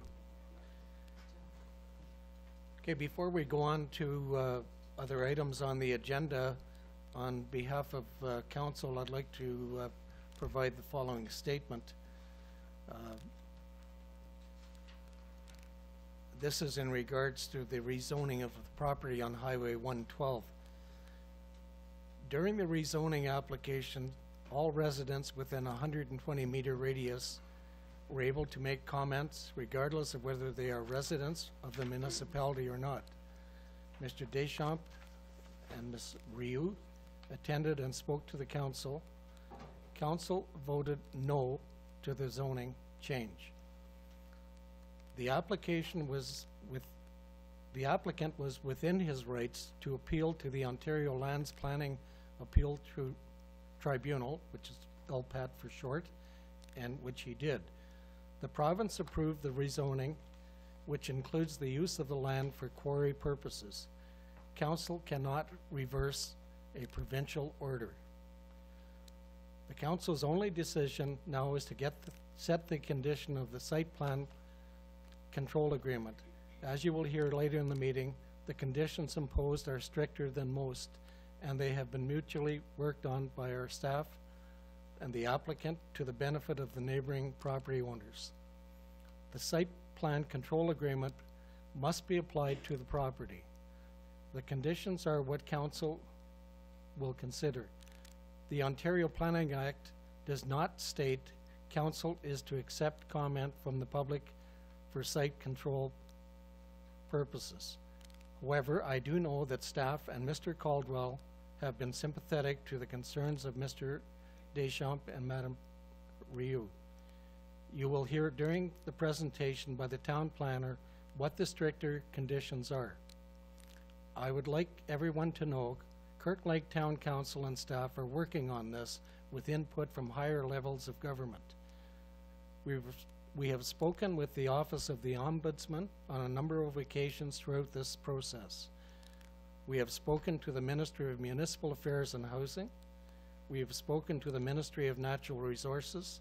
We've spoken with the Ministry of Environment, Conservation and Parks. We have spoken with the Office of the Member of the Federal Parliament, and we have spoken with the Office of the Member of Provincial Parliament, and we have sought our own legal counsel. Council is following due diligence by considering the conditions in a site plan control agreement that will lessen the impact to surrounding neighbors that is usually imposed on industrial landowners. Thank you. Acceptance of the minutes. It's moved by Councillor Rick Owen, seconded by Councillor, Dennis Perrier. The council accepts the minutes of the regular meeting of council held December 4th, 2018. All in favor? Unanimous. Reports of municipal officers and communications, CAO. Last week, we introduced the proposed user fees for 2019. At that point, at that meeting, I made a couple of points. I'd like to just briefly reiterate them. Question was raised, what guides the establishment of of the user fees? Is it a percentage? Most of the user fees have gone up 2 or 3%, but that is not what guides it.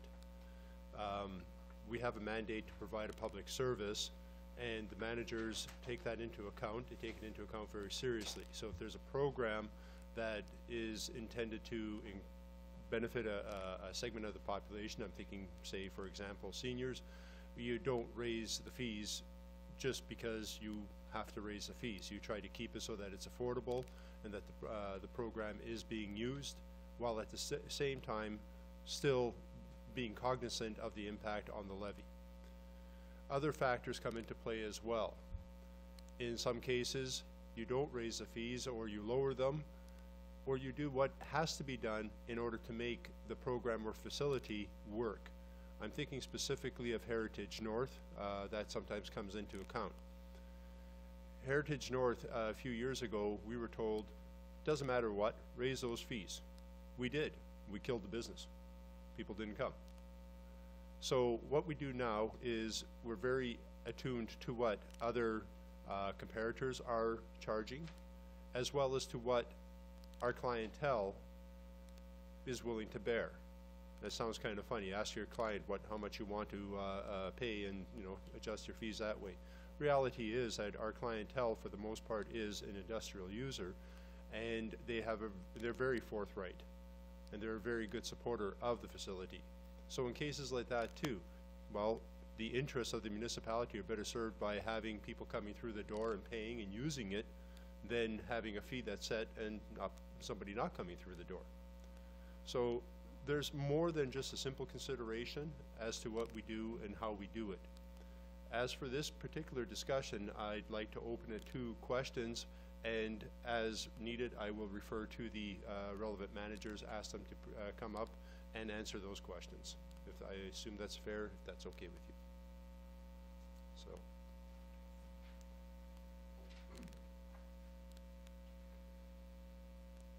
Councillor Adams? Thank you. What is the proposed additional revenue from the fee increases? That will differ from department to department as to how it will be achieved. In most cases, if you take a look at the proposed budget in 2019, unfortunately I don't have that, I wish I did, you will see there that they project how much it would actually be coming in on. Previously it was discussed that we like to, you know, a 60-40, whatever. It's very, very difficult to achieve those numbers. What we're aiming to do is to maximize what we are bringing in from user fees, on the understanding that if it's still a public service that's worth giving, the municipality is investing in it. So I can refer that to individual managers if you have a specific one. Just for the total revenue of it all, what is it to be proposed as? Honestly, I'd have to go through the with the budget to bring you that answer. So if we can defer that to the budget discussion, I think that's a very valid question. And just one more for baseball diamonds. We talked about it last week about being similar to other communities. It was referenced that it is comparable to Kapuskasing, but when a baseball team is choosing where to play, they're not looking at Kapuskasing, they'll look at King Kirkland or Swastika. We saw a price increase from 2018 of $177 to $309. That was an increase of $132. Did we raise it that much because we saw more, or why did we go for that? I'll defer that to Bonnie if she can come up. One point of discussion is when we use comparators, we try to stay consistent. So if we're comparing, say, for finances, we're comparing for user fees, we're comparing for snow clearing to a community of our relative size, because we're assuming that they have some very similar responsibilities that would be to draw on their purse versus an unorganized township or a smaller community that probably doesn't offer as much and may have more flexibility. But I'll leave that over to Bonnie to carry. Certainly. So we have 3 different rates in the area of ball field. We have an adult rate to rent a ball field, we have a youth rate to rent a ball field, and then we have the Town of Kirkland Lake league rate. So you're specifically asking about the league rate. So what that is we had not had a mixed league in Kirkland Lake in the past, so the Recreation Department, upon request from many different individuals, decided to run a league. So when we did it last year, we were trying to get it off the ground, and what we found was the teams put lots of people on their team. So they're getting 20 people out, they're playing numerous times. We knew there was lots of area for increasing. So last year was the first year, we offered it really low. They were honestly playing for a couple bucks a game. So we knew, and we did surveys with the teams last year, they are quite willing to pay more. If you look at the adult rental rate for a field, we increased it by 2%, and we kept the youth at the same. So that's the leagues that run the different tournaments, so that would be the youth baseball league, or the old timers, or the ladies, and that's the rental rate per field. So they are kind of very different, the rental rate per field by a league versus a program that the rec department offers. Councillor Owens? Sorry. Next. Yeah, through the mayor to Bonnie. I have a real problem with the town running a slow pitch league, especially an adult slow pitch league. I think we're starting down a very slippery slope, because if we're running it for one group, now one of the other slow pitch leagues, their volunteers say, hey, you know what? We don't have to run it. We'll get the town to do it. And then the next one says it. You know, it's not part of our traditional mandate to run baseball leagues, soccer leagues, hockey leagues. And quite frankly, I believe, especially if they're adults, if they want a league, we're already subsidizing the cost of the field. The taxpayers are already subsidizing it. They should do the legwork, organize it, put it together, pay their per game fee as per everybody else, and that we don't use staff time further subsidizing the league to organize it and run it. So I'd like to see that completely eliminated. Any comments to that, Bonnie? Certainly. So, I mean, we take direction from council, so we would certainly entertain that if that is a recommendation from council. A bit of a response, there are a number of communities around Ontario that do run various types of programs. So Kirkland Lake, you're right, has typically stayed away from leagues. Mixed ball was something that we had requests for. I think they were using Englehart as the model because it's the mixed league in Englehart is very successful, and we'd have requests to run it. So we do make sure that we cover the cost of the field in the rate per team, and the staff time. We don't have to have staff at the field the night of. It just happens by itself. They self umpire the game. So if the direction is to not run that, that's something we certainly could take into consideration. It has been very successful. We've had very good response from the people that are playing the game. They did enjoy it. I'll come back to you, Rick. Councillor Perrier? My one concern is, excuse me, is weekend use. The fields are basically empty almost every weekend. We used to be flooded with tournaments at one time. And the problem I know I've had, because I've been running the Men's Old Timers League, was it's hard to get teams because you have to charge too much to use the fields. I don't understand why we can't send a flat rate for the use of the weekend for the fields. And I think you would get more use out of it instead of making no money at all. That's definitely a possibility. We did have a tournament rate, I would say, 4 years ago, and then after that, council came up with a sports tourism component, and hopefully including ball. Ball has not taken advantage of sports tourism in the past. You're right, it doesn't work for that model. A tournament rate is a possibility.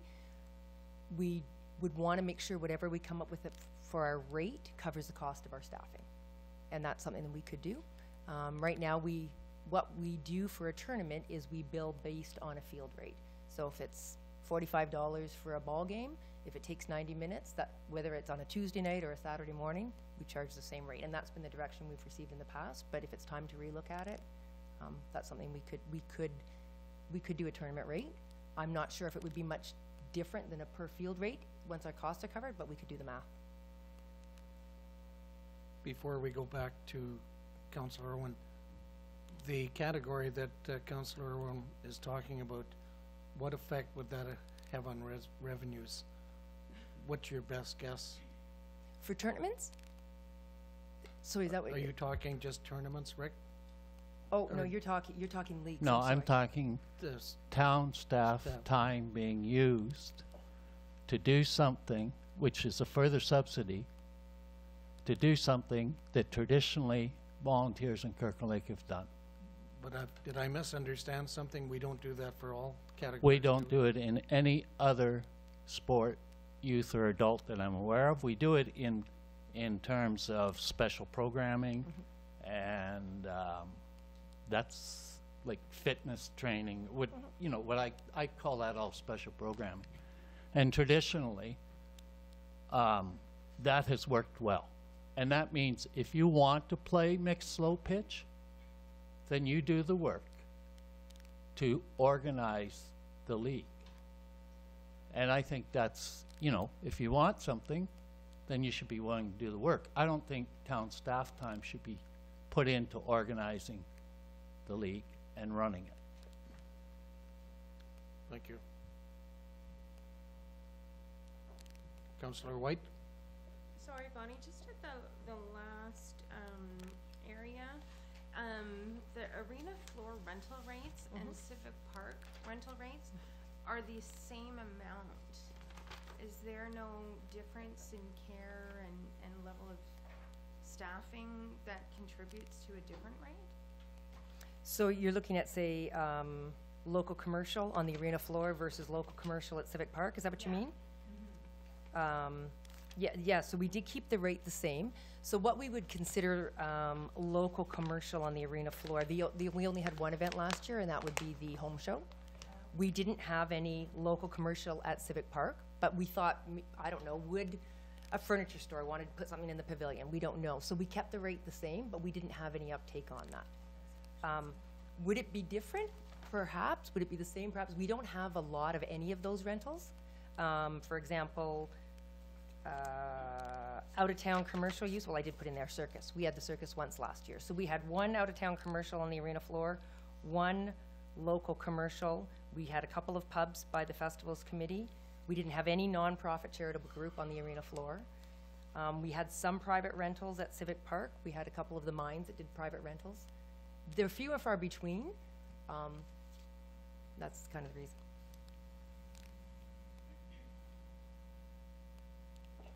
Any other comments, Rick? Yeah, I've got a number of notes here. Do you want me to sort of go through them one by one, or?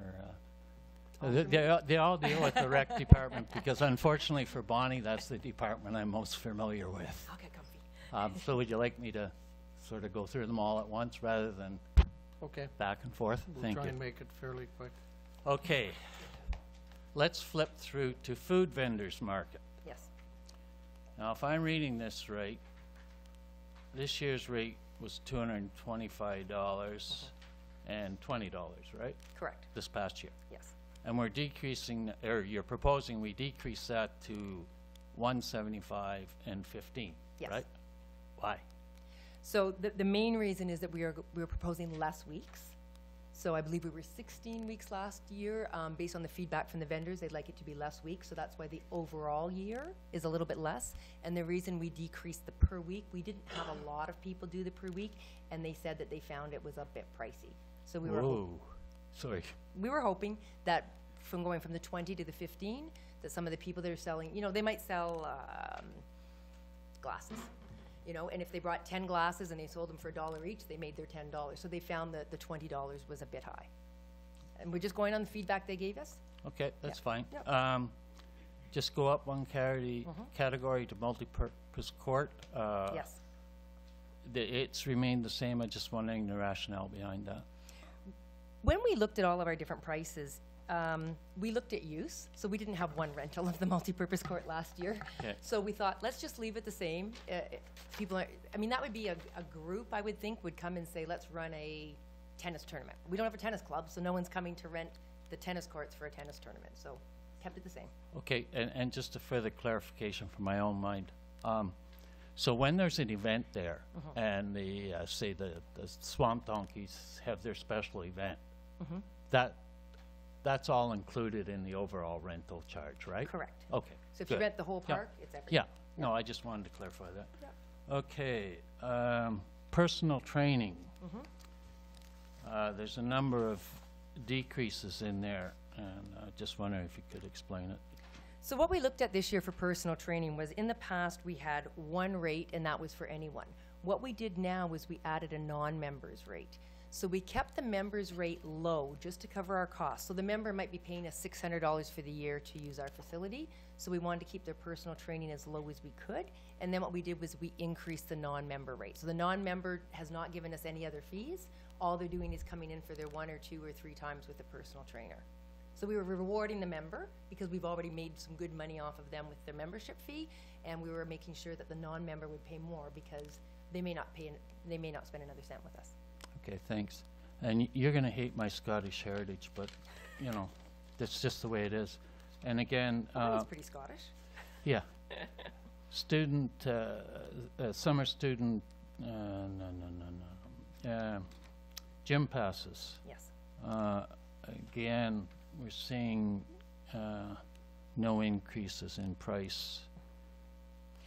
The ones that we put no increases with, you'll notice, are primarily youth-related. So when we went through, say, adult memberships, fitness, complex, we put 5% on. So what we've heard from council in the past is, let's subsidize our special populations, meaning youth and seniors, as much as we can. And council in the past has believed that it's been the adult population that can afford to pay. So that's where you'll notice you'll see the most of our increases is with adult population. We kept youth, we held youth as much as we could because we've heard in the past it's too expensive for youth to do things, and we're trying to provide that right environment. And seniors, we kept it a percentage. So seniors are typically a a 25% reduction of an adult rate. Okay, so if that's the philosophy, did the youth rate for ice rental go up? We did, we put 1% on. So I'm a little confused now. So I don't see, you see, I see all these student rates here. The minimum wage has gone up. They have more money in their pocket. I'm here representing the taxpayers, all the taxpayers. And I don't see where a small increase would really deter students that want to use the facility. And I'm that can be just your, throwing no, that and that out can be there. your direction, that's, it And is you a know little what? tough. I probably don't have support on it, and that's fine. Yeah, if I could interject that at some point you do become involved in a value question that all of council needs to decide. It's a fair comment to raise, but it's not a director responsibility to change, so.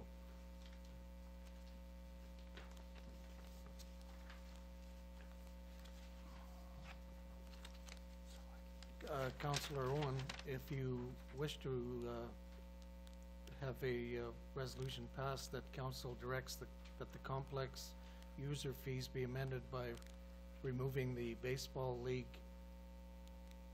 Town of Kirkland Lake Baseball League of this service, so it's not affected by the town as far as staff requirements.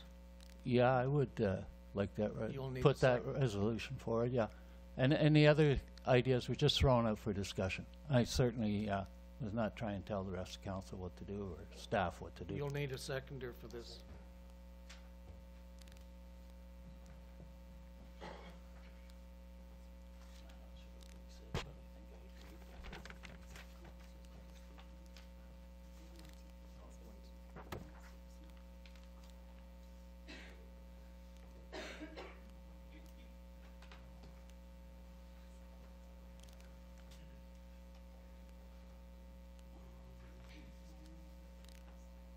And I'm just asking the question, if I may. Does council want information on the number of people served by a specific program or the revenue generated prior to making a decision, or is that not?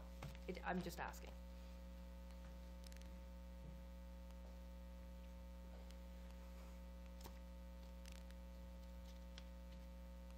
Before making any decision, I would like as much information on it as possible, yes. So if it is a revenue generating endeavor, it would give me pause to remove it. Could we get some guidance as to be as specific as possible? Would that help you, Bonnie? Yes. Yeah, so if there's a specific thing that is, really have a question on, then just to highlight it so we can spend a bit more time on it. We'll try to get you as much information as we can otherwise. It hasn't in the past without. My feeling is it would not exist. We haven't had anyone from the community come forth and say they'd like to run it. People have come forth and asked us to run it. But maybe there's someone out there. Hard to say. Okay, I can, yep. Rick, before we come back to your resolution, Councillor Adams, please. Yes, we will be having a rec committee being fully functioning. Certainly that's an opportunity for user groups to provide input as to what they'd like to see done. Certainly having more public input on a decision like that would be worth listening to before a decision's made. We are not passing approval of these rates tonight, but they would be coming back December 18th, I believe. Time frame wise, they have to be set for January the 1st. So if that is possible, that probably would be better. I must agree.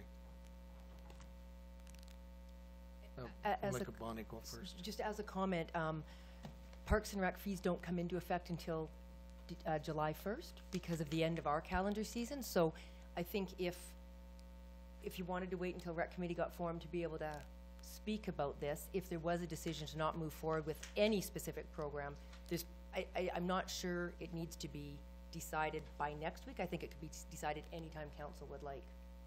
So if that direction came forth in March, we would follow it. Are you okay with that? Okay, thank you. Councillor Owen? And yeah, that's my question. If we pass the user fees next week, and that's in there, and then the rec committee gets formed and a decision's made that that's not something we should do. Well, Can from a we- budget standpoint, I agree. Can we then, after we already passed the user fees, remove it? That's my question. Because if we can, then scrap that resolution, because, yeah, the more input, the better. I agree. Bylaw can always be amended. Setting user fees, and as Bonnie had said, her user fees don't take effect until July 1st. So there's lots of time between now and July 1st to really get into this and wait until your rec committee comes into play. But at any time, any of your bylaws can be amended. So Okay. setting user fees, if we get into March and you decide you want to change how much money you charge for an oath in my office, Okay. that's something that can be Okay. looked at again. So just keep that in mind that you Okay, can always through the mayor to Joanne, would you please destroy that resolution I just signed? I just want to make sure that there's an option to look at it again. Thank you. Thank you. That, as I said, we'll come back to council on December the 18th. That's it? Thanks, Bonnie. Whoop, sorry. No, it's all good.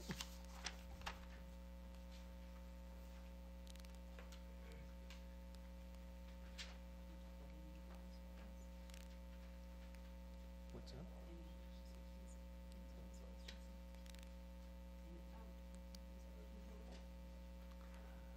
Yeah, if there are any other questions or comments on any other department with user fees, by all means, Councillor White.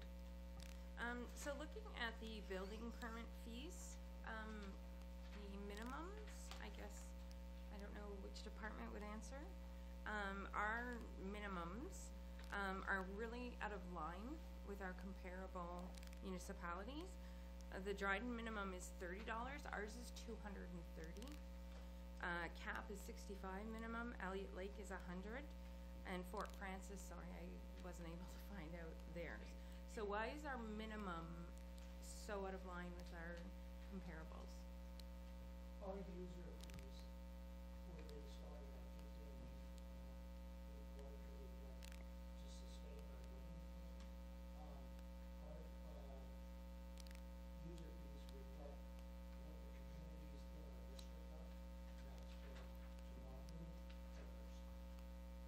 Some formulas are a little bit different than others, but our formulas basically increase what we use to sustain our market, as well as be competitive with other areas closer to us.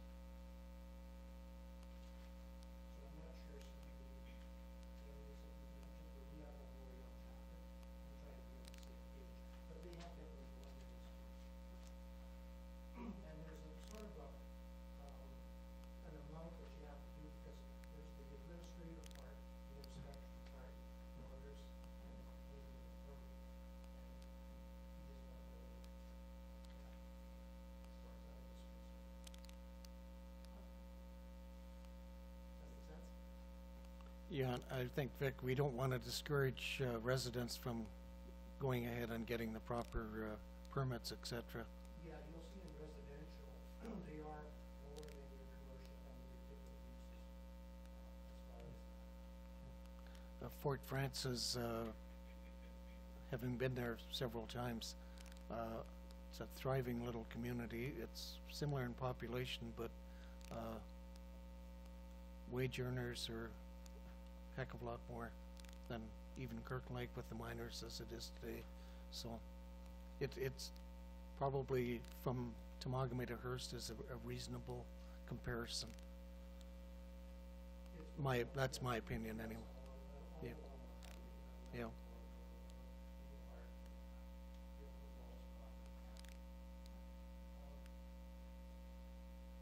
According to the KPMG report, and that's basically what we used for, at that time council wanted us to, it would be on par with other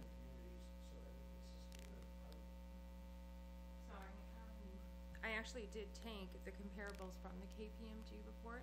Those were the municipalities that were listed as our comparables, so that's why I compared us at our minimum of $230 to their minimum. So that's why I just feel that maybe we're discouraging minor repairs, revitalization to homeowners by, I mean, a job that's gonna take me $50 to do, I have to get a $230 permit, even though, like, you know, it's out of line. But there's the administrative fees, and then there's fees for inspections. Most permits, at least a minimum of 4 inspections. There's probably not any of you wanted to change them by all means.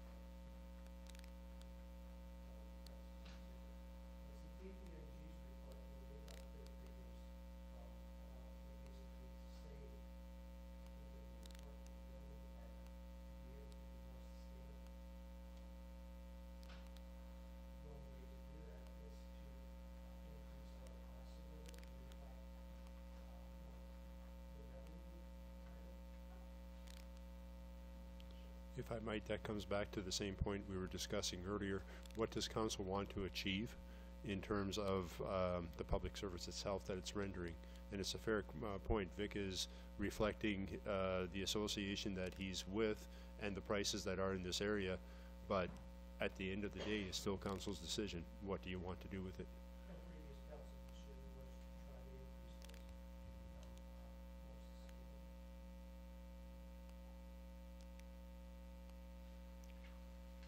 sustainable. Thanks, Vic.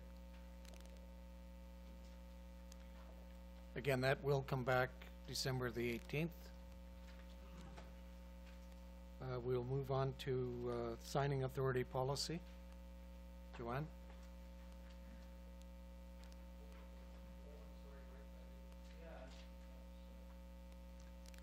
Thank you, Your Worship. I just wanted to get into cemetery fees. Being a new counselor, there's a lot of background information on how the fees are derived at and that I don't have. So I'm not trying to create trouble or anything. I just want to know the rationale behind. I mean, the fees seemed reasonable to me, and the increases seem reasonable. I'm just, are the increases based on actual costs, or and how are we doing in terms of recovery of our expenses with the current with the proposed fee schedule? Through you, Your Worship. To answer your question, Councillor Owen, the cemetery, ideally you'd want it to be self-sufficient. You want the cemetery to be able to run itself, have no money coming from the levy at all. We're probably up around 87 to 90% with that goal. Everything in the cemetery, there are some fees that we do charge we can't touch. We're not allowed to set increases. We're not allowed to make money. It's all to do with the bereavement sector. Initially, the cemetery in the past was failing as far as self-sustaining itself.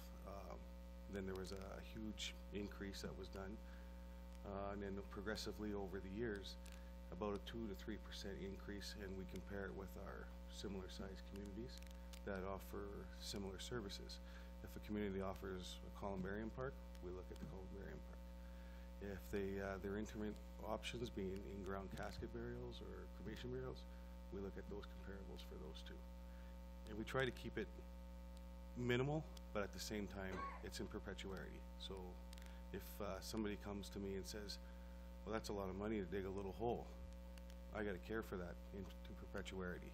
So if it's $500 now, 200 years from now, the crew at the cemetery is still going to be cutting that grass, one-time fee, 200 years ago. That's how they look at it in Ontario.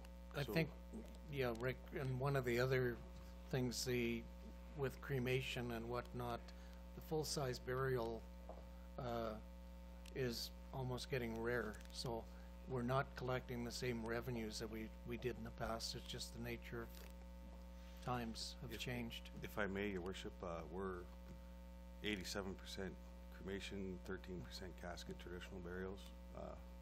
you know, we gotta generate the revenue to keep the place pretty. Yeah. It's still the same cost to run the cemetery. Absolutely. Yeah. Absolutely. Okay. Thanks. Oh, sorry. Councillor Adams? Just one more for Rick. For the airport, there are users of that, and with community services, we have a non-resident surcharge of 20%. Would it not be advisable to have a 20% surcharge as well for non-residents for the airport, for uses of parking hangars? Absolutely. Councillor Adams, I agree with you. This has been brought up in the past.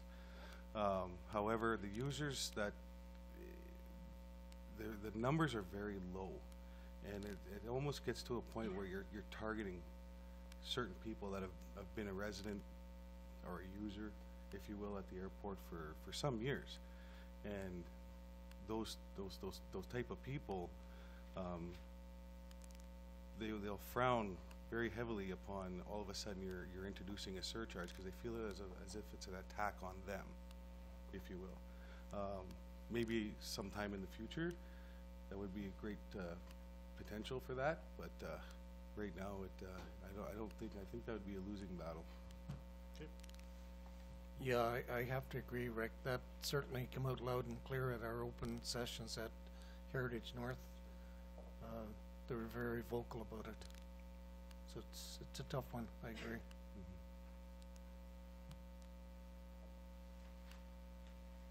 Okay.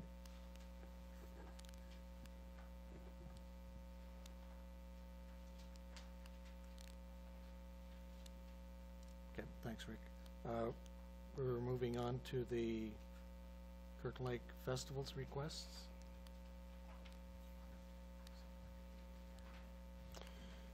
I'm going to take the lead on this, but I want to make very clear that I'm not a part of the festivals committee and I cannot really represent them. I'm only bringing forth their request to council. Just a bit of a history. They were originally a subcommittee of the town and were supported as such. A year ago they spun off on their own, and as they were spinning off, council had made a commitment to them that to continue their support. That support was based on their perceived contributions to the community and how it benefited the community as a whole as opposed to any particular groups. In terms of what that kind of support meant, it was covering their insurance and floating a $100,000 interest-free loan. That loan is used by the festivals committee to pay their upfront costs until they have the money coming back in from government programs, sponsorships, etc. So the money is floated out and is fully repaid. I think it was repaid by November of this year and went out in February, I think, of last year. The philosophical issue that council has to face is, what is your relationship with the festivals committee and what value do you believe it has for the community? It is a long-term discussion. I believe that you are facing a special situation in 2019, and that is the fact that it's the 100th anniversary of the community as well. And really, when you look, you get down to it, the festivals committee is the entertainment organizer. So what impact are you looking at in terms of the community regarding the decisions you make today? It is at your discretion, and we respect what you give us. I need to just be upfront and say my piece on that, because it does impact on the community as well as other non-for-profit groups, etc., that usually partner with the festivals committee in the homecoming or winter carnival. In terms of the dollar amount, the insurance, I think it came out to $9,000. I had forgotten to mention that, so I thought I'd bring it up now. The other one, in terms of participating in or partnering with them on government grants, it's something that we do on a fairly regular basis with other groups that come forward. We have been co-signers on grant applications. We fronted for grant applications. We've given them credit or access to our charity number. I always call that the wrong thing. So it's not something that's unusual, but the others are a little bit different. So that's kind of the background on it. I leave it to your discussion. Wilf, if I might add, this came up at the previous council, which I was a member of. It was almost at the insistence of the previous CAO. His concern was about the liability issue, that it was on our liability insurance. We do have $15 million liability, I believe. So it resulted in the Festivals Committee having to incorporate as a not-for-profit group and getting a separate insurance policy, that's where the $9,000 come in. Obviously, they weren't too happy about it and didn't want to pay for it. In hindsight, I'm not blaming anybody on council. I was a member, so I can take the blame as well. It did get passed, but I firmly believe that we probably could have lived with the $15 million policy that we had, because if there is ever a claim, the lawyers go after the ones with the deep pockets, which in our case is the town. Possibly we could have added to our liability insurance policy, and maybe it wouldn't have cost $9,000. It seemed to have got rushed through anyway, and they were forced to incorporate as a not-for-profit. So I can't blame the committee. I think they did their best. They've always paid back the $100,000 loan.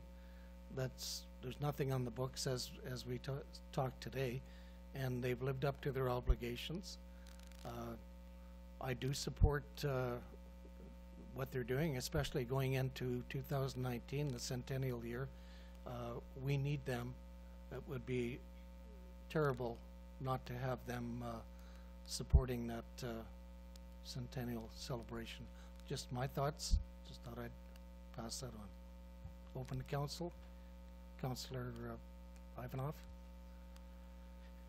As you know, I've spent 12 years on the Festivals Committee and resigned after last summer's events. So I have some knowledge of how much work, time, and effort all the committee members and 150 or so volunteers put into running those events, not including all the other organizations that piggyback off the festivals events to run their events.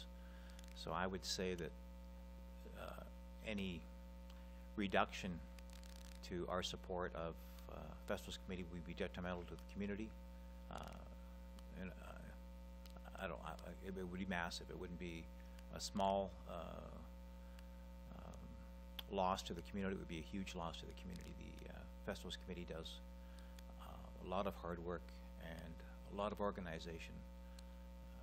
They're certainly positive to the community, and you can look at places like Timmins that have tried to replicate what's happened, and the city has taken over that responsibility. And if Kirkland Lake Town Council had to take the responsibility for what was happening, you'd be spending,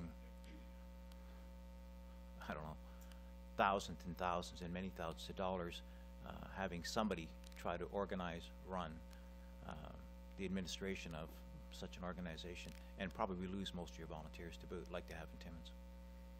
My comments. Thank you. Councillor Owens. Just like to go in the same direction. I think the loss for the community would outweigh the benefits if we were to change the formula. So I'm going in the same direction as Councillor Ivanov, that we need to throw, or I personally throw my support behind this this request. Thank you. Councillor Owens. Your Worship, I respectfully disagree with what's been said here. I have a strong belief that the town council should treat every group in the same manner, that there should be no special privileges extended to one group or another group. Now, having said that, I also believe when there are special or extenuating circumstances, the council, being responsible, could extend a things that they do not to another organization. And because this year is our 100th anniversary, I am able to support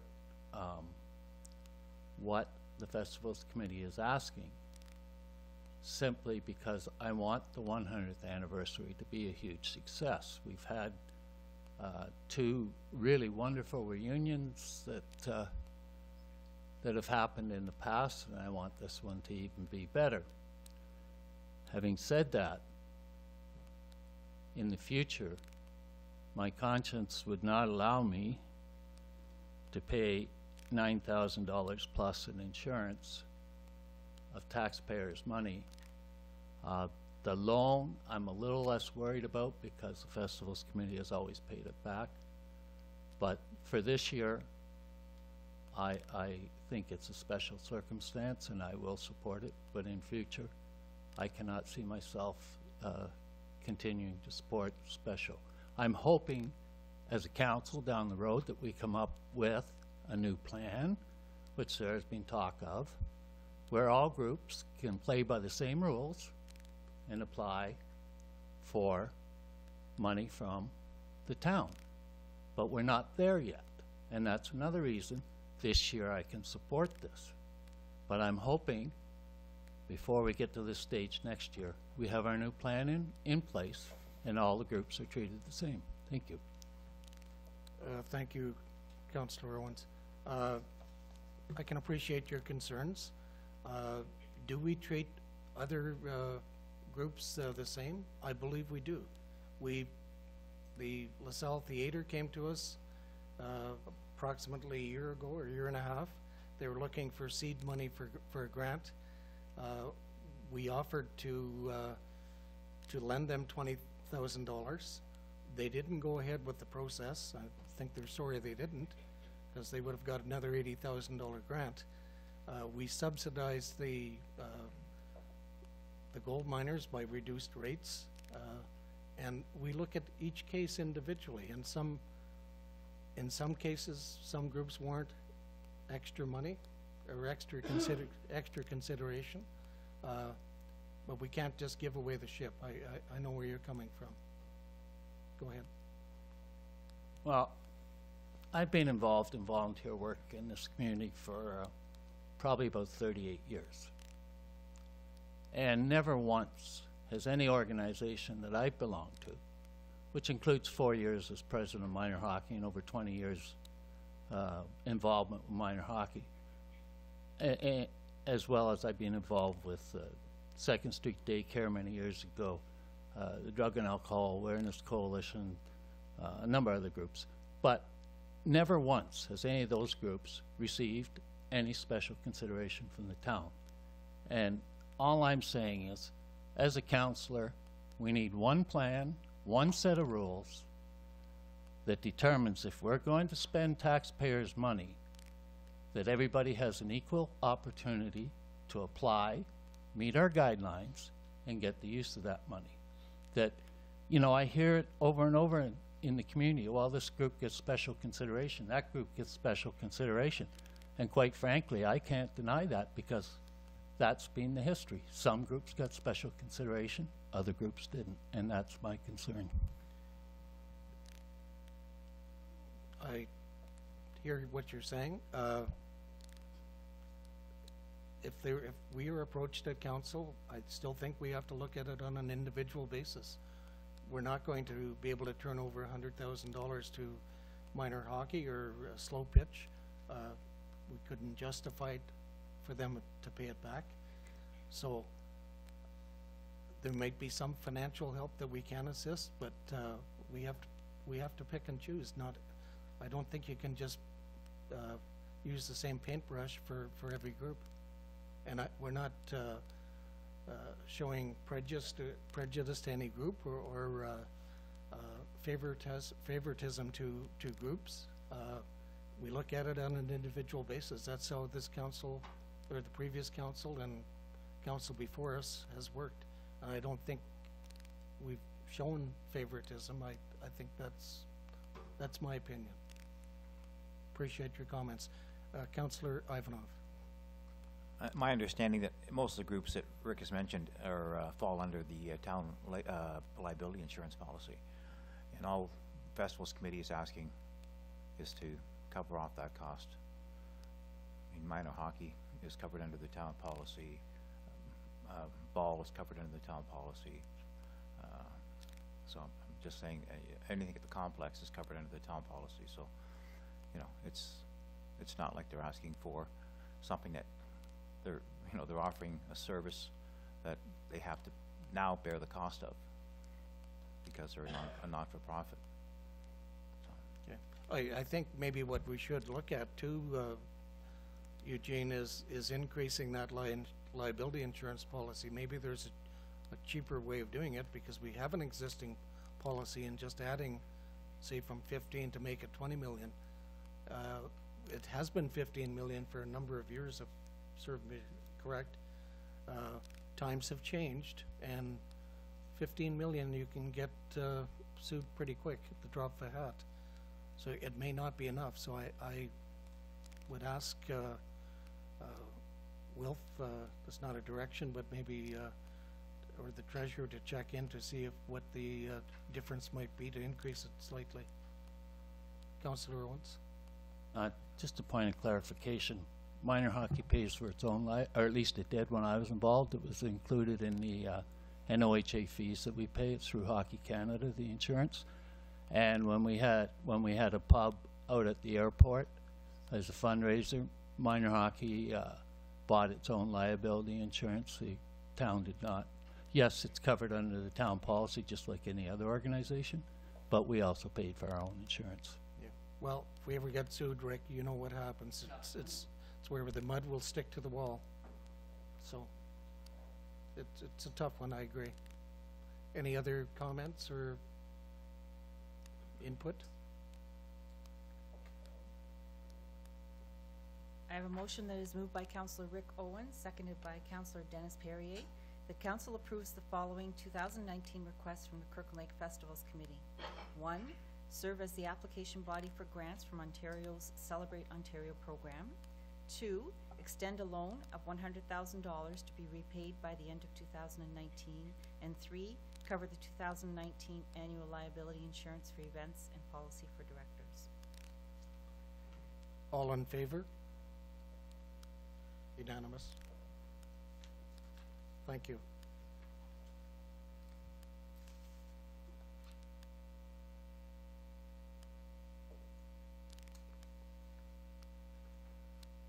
Signing authority policy.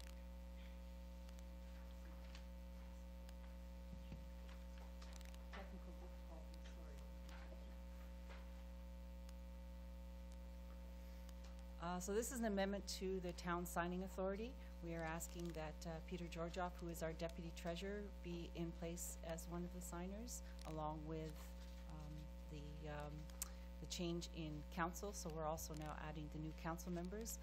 Mayor Pat Kiley is on as one of the alternates, along with the councillors who will be appointed to the finance committee later on, who is Councillor Eugene Ivanoff and Councillor Patrick Adams, along with either myself or the CAO. And so I have a resolution that is moved by Councillor Rick Owens, seconded by Councillor Dennis Perrier. The council approves the signing authority policy, which is dated December 11th, 2018. Sorry, was there any discussion on that required? All in favor? Unanimous. Thank you. Union Gas easement off of Main Street. Ashley Bilodeau.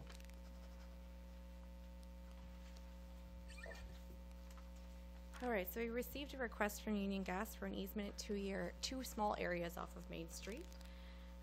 There is revenue associated with this. It's about $1,000. This proposed easement is overlapping an existing easement for a pipe that is currently in place. So to the increased development occurring on Main and Archer and its proximity to that pipe, Union Gas is required, as per the TSSA guidelines, to install a thicker walled pipe. So as a result of the location and obstacles in place, it was decided by Union Gas to leave the old pipe in and abandon it in place. A new pipe is being installed in the same area, and I was told that that's already been done.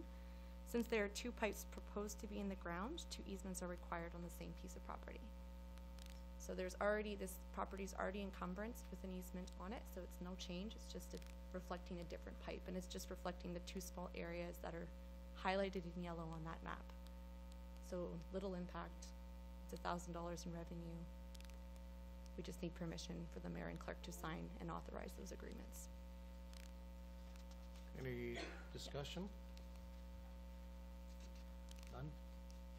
That's coming back as a bylaw.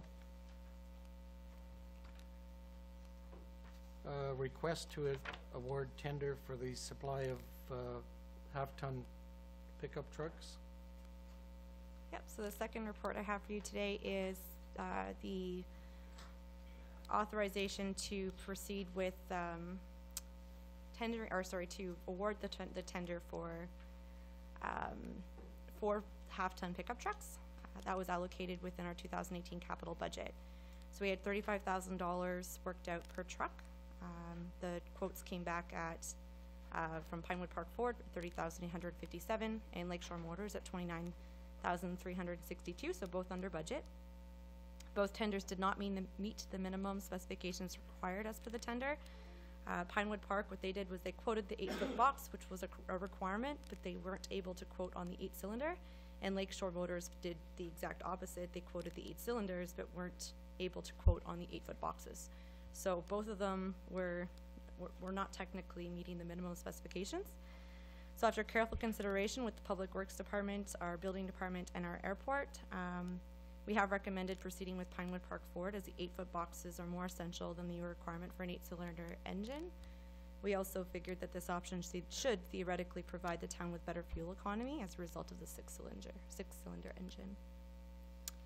Our intent is to purchase winter tires and rims along with seat covers for the vehicles, and we will remain under the 2018 budgeted number of $35,000 per vehicle. The difference by not including the winter tires there is that we would be throwing it into operating come 2019 anyway. So because these came in under budget, we're hoping to be able to put those winter tires in that same capital account. Are there questions at all on this one? Yes. Councillor Adams? Thank you. Since the minimum requirements weren't met for the tender, what would happen if it was just do not award the tender and repost? Is there impacts to us for that choice? Well, or we would have to carry over the money to 2019 budget. The issue that we seem to be faced with, speaking to both of those individual, or Pinewood Park and Lakeshore Motors, is Pinewood Park doesn't make an 8-foot, or sorry, makes an 8-foot box, but doesn't have it with the 6-cylinder, so it's impossible to get the 8-cylinder with an 8-foot box. And then GM has the crew cab with their 8-cylinder and can't get an 8-foot box because it's a crew cab. So both of them are not capable of making exactly what we want. So if we go out, we'd have to try and post to different, I'm not sure where else we'd post in order to get that in. Councillor Owen? Through you, Your Worship, to Don and any of the other management that affect the staff. It's my understanding that staff decided the 8-foot box was more important than the 8-cylinder, and I just would like Don to comment on whether he thinks the 6-cylinder engine with the 8-foot box, or the other department people that are here, if they think it'll meet their needs. That's what we want. We want trucks that'll meet the needs of our employees. So if they think it's good, then I'll have no problem supporting it. Through you, Your Worship. Yes, Rick, we talked with our mechanics as well. We do have some 3/4 ton trucks that have plows attached to them, but for the purpose these vehicles will be used for, we felt that for fuel economy and for the 8-foot box, because some of the tools that we have would be more feasible for us at this time.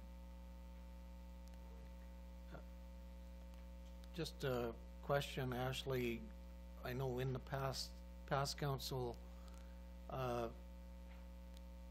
they were leaning towards buying used vehicles, 2 or 3 years old.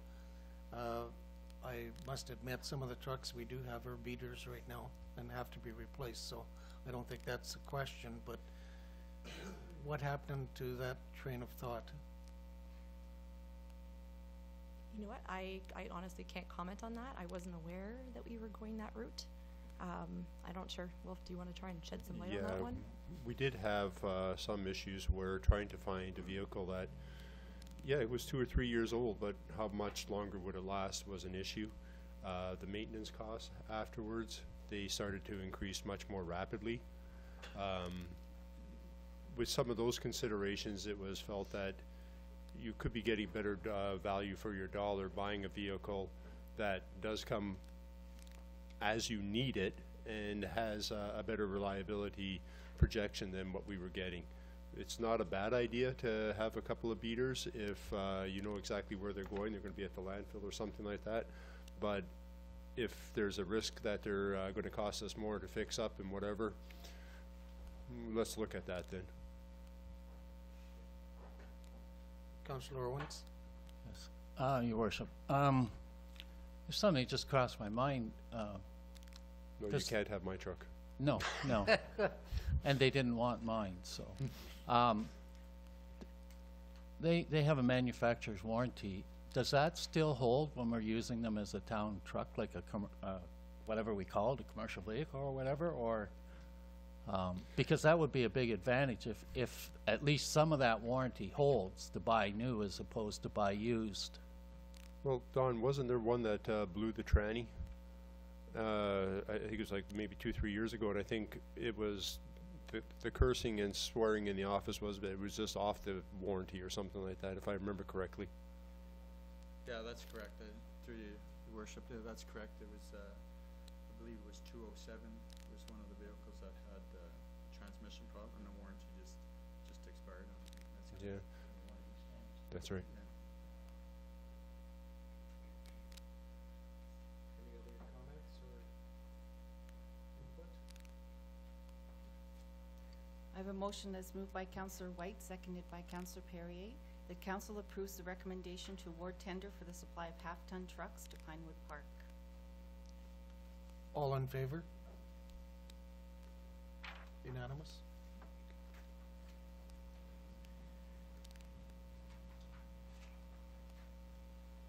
Site control agreement on Highway 112, Coldwell Construction.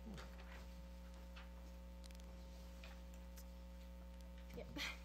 Okay, so this one, just to give council a little bit of context of what a site plan control agreement is, because this is the first one you're seeing around the table. It's a form of development control provided to municipalities by Ontario's Planning Act. No one can undertake any development which is subject to site plan control unless the town has reviewed and approved such plans. So principal goals of site plan control are typically to ensure the safety and convenience of automobile and pedestrian traffic to and within new development, ensure that off-street parking and loading facilities are properly constructed and maintained during all seasons, to improve the quality and appearance of development for greater enjoyment by the users and tenants, and then to improve the image of the town through better individual developments. So our municipality passed bylaw 8594 in 1985, and it stipulates that all land covered by the official plan for the town of Kirkland Lake, except for those designated for residential low and medium density and residential boarding houses, are subject to site plan control. So Caldwell Construction, this one in particular, was as recently rezoned the subject property from rural to mineral extraction to permit a quarry in the process. To permit a quarry and the processing materials on site. This application, which was previously mentioned, went to the local planning appeal tribunal, and the decision was made by the province. So the town council at the time denied the application. Mr. Caldwell appealed it to the local planning appeal tribunal, and it has since been approved. So the development of the quarry itself is considered approved. So at this point, all we're looking at is the conditions that we can impose through site plan control. So prior to commencing the blasting at the quarry, council must sign a site plan control agreement with Caldwell Construction. This site plan control agreement, the way it was drafted, goes above and beyond what would typically be included, and I will get into details on that, in order to protect the neighboring properties and control the level of noise and dust coming from the site.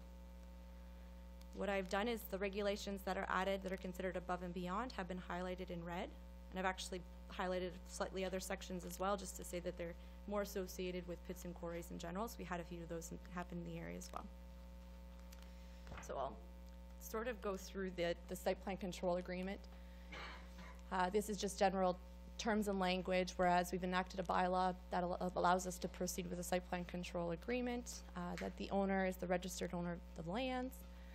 The lands described, it's just referencing the legal description, are zoned to permit that construction of a commercial quarry operation and processing plant, and that the town agrees that it's in the public interest that the owner enter into a site plan control agreement for the subject lands and be required to comply with certain regulations, so these conditions that we're imposing. So the owner covenants agrees that no work shall be undertaken or performed unless it's in accordance with the site plan control agreement. The owner at his own expense will provide a legal access from publicly maintained road, so that's Highway 112, and it goes over his one property to reach the quarry. So you can see here that the number 4, 6, and 8 are highlighted slightly different. These are just referencing things that are typically in site plan control agreements, such as Peterson's, with quarry-specific language, I guess. The owners agree to operate the commercial quarry operations and processing plants in a manner consistent with the appropriate site plan standards under the Aggregate Resources Act. So I'm not sure if you're familiar, but the Aggregate Resource Act in Northern Ontario does not apply. It's only applicable to properties south of Temagami. So what we're trying to do is impose those regulations under that Aggregate Resource Act in the site plan control agreement. So when it does come into play, it's an easy conversion. The owner agrees to identify and maintain all boundaries of the site, including all corners. It's just making sure that he knows he's blasting on his property and maintaining the setbacks as per the site plan. That a gate is erected and maintained at the entrance to and exit from the site, and that all gates are kept closed when the site is not in operation. This is a health and safety issue.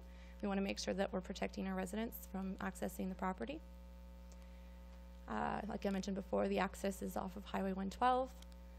Number 8, the owner agrees that the removal of topsoil from the site shall occur. So that owner further agrees that all topsoil or overburden that is stripped during the operations of the site will be stored separately with vegetated stable slopes. The owner agrees that adequate vegetation is to be established and maintained to control erosion of any berm or stockpile of topsoil or overburden.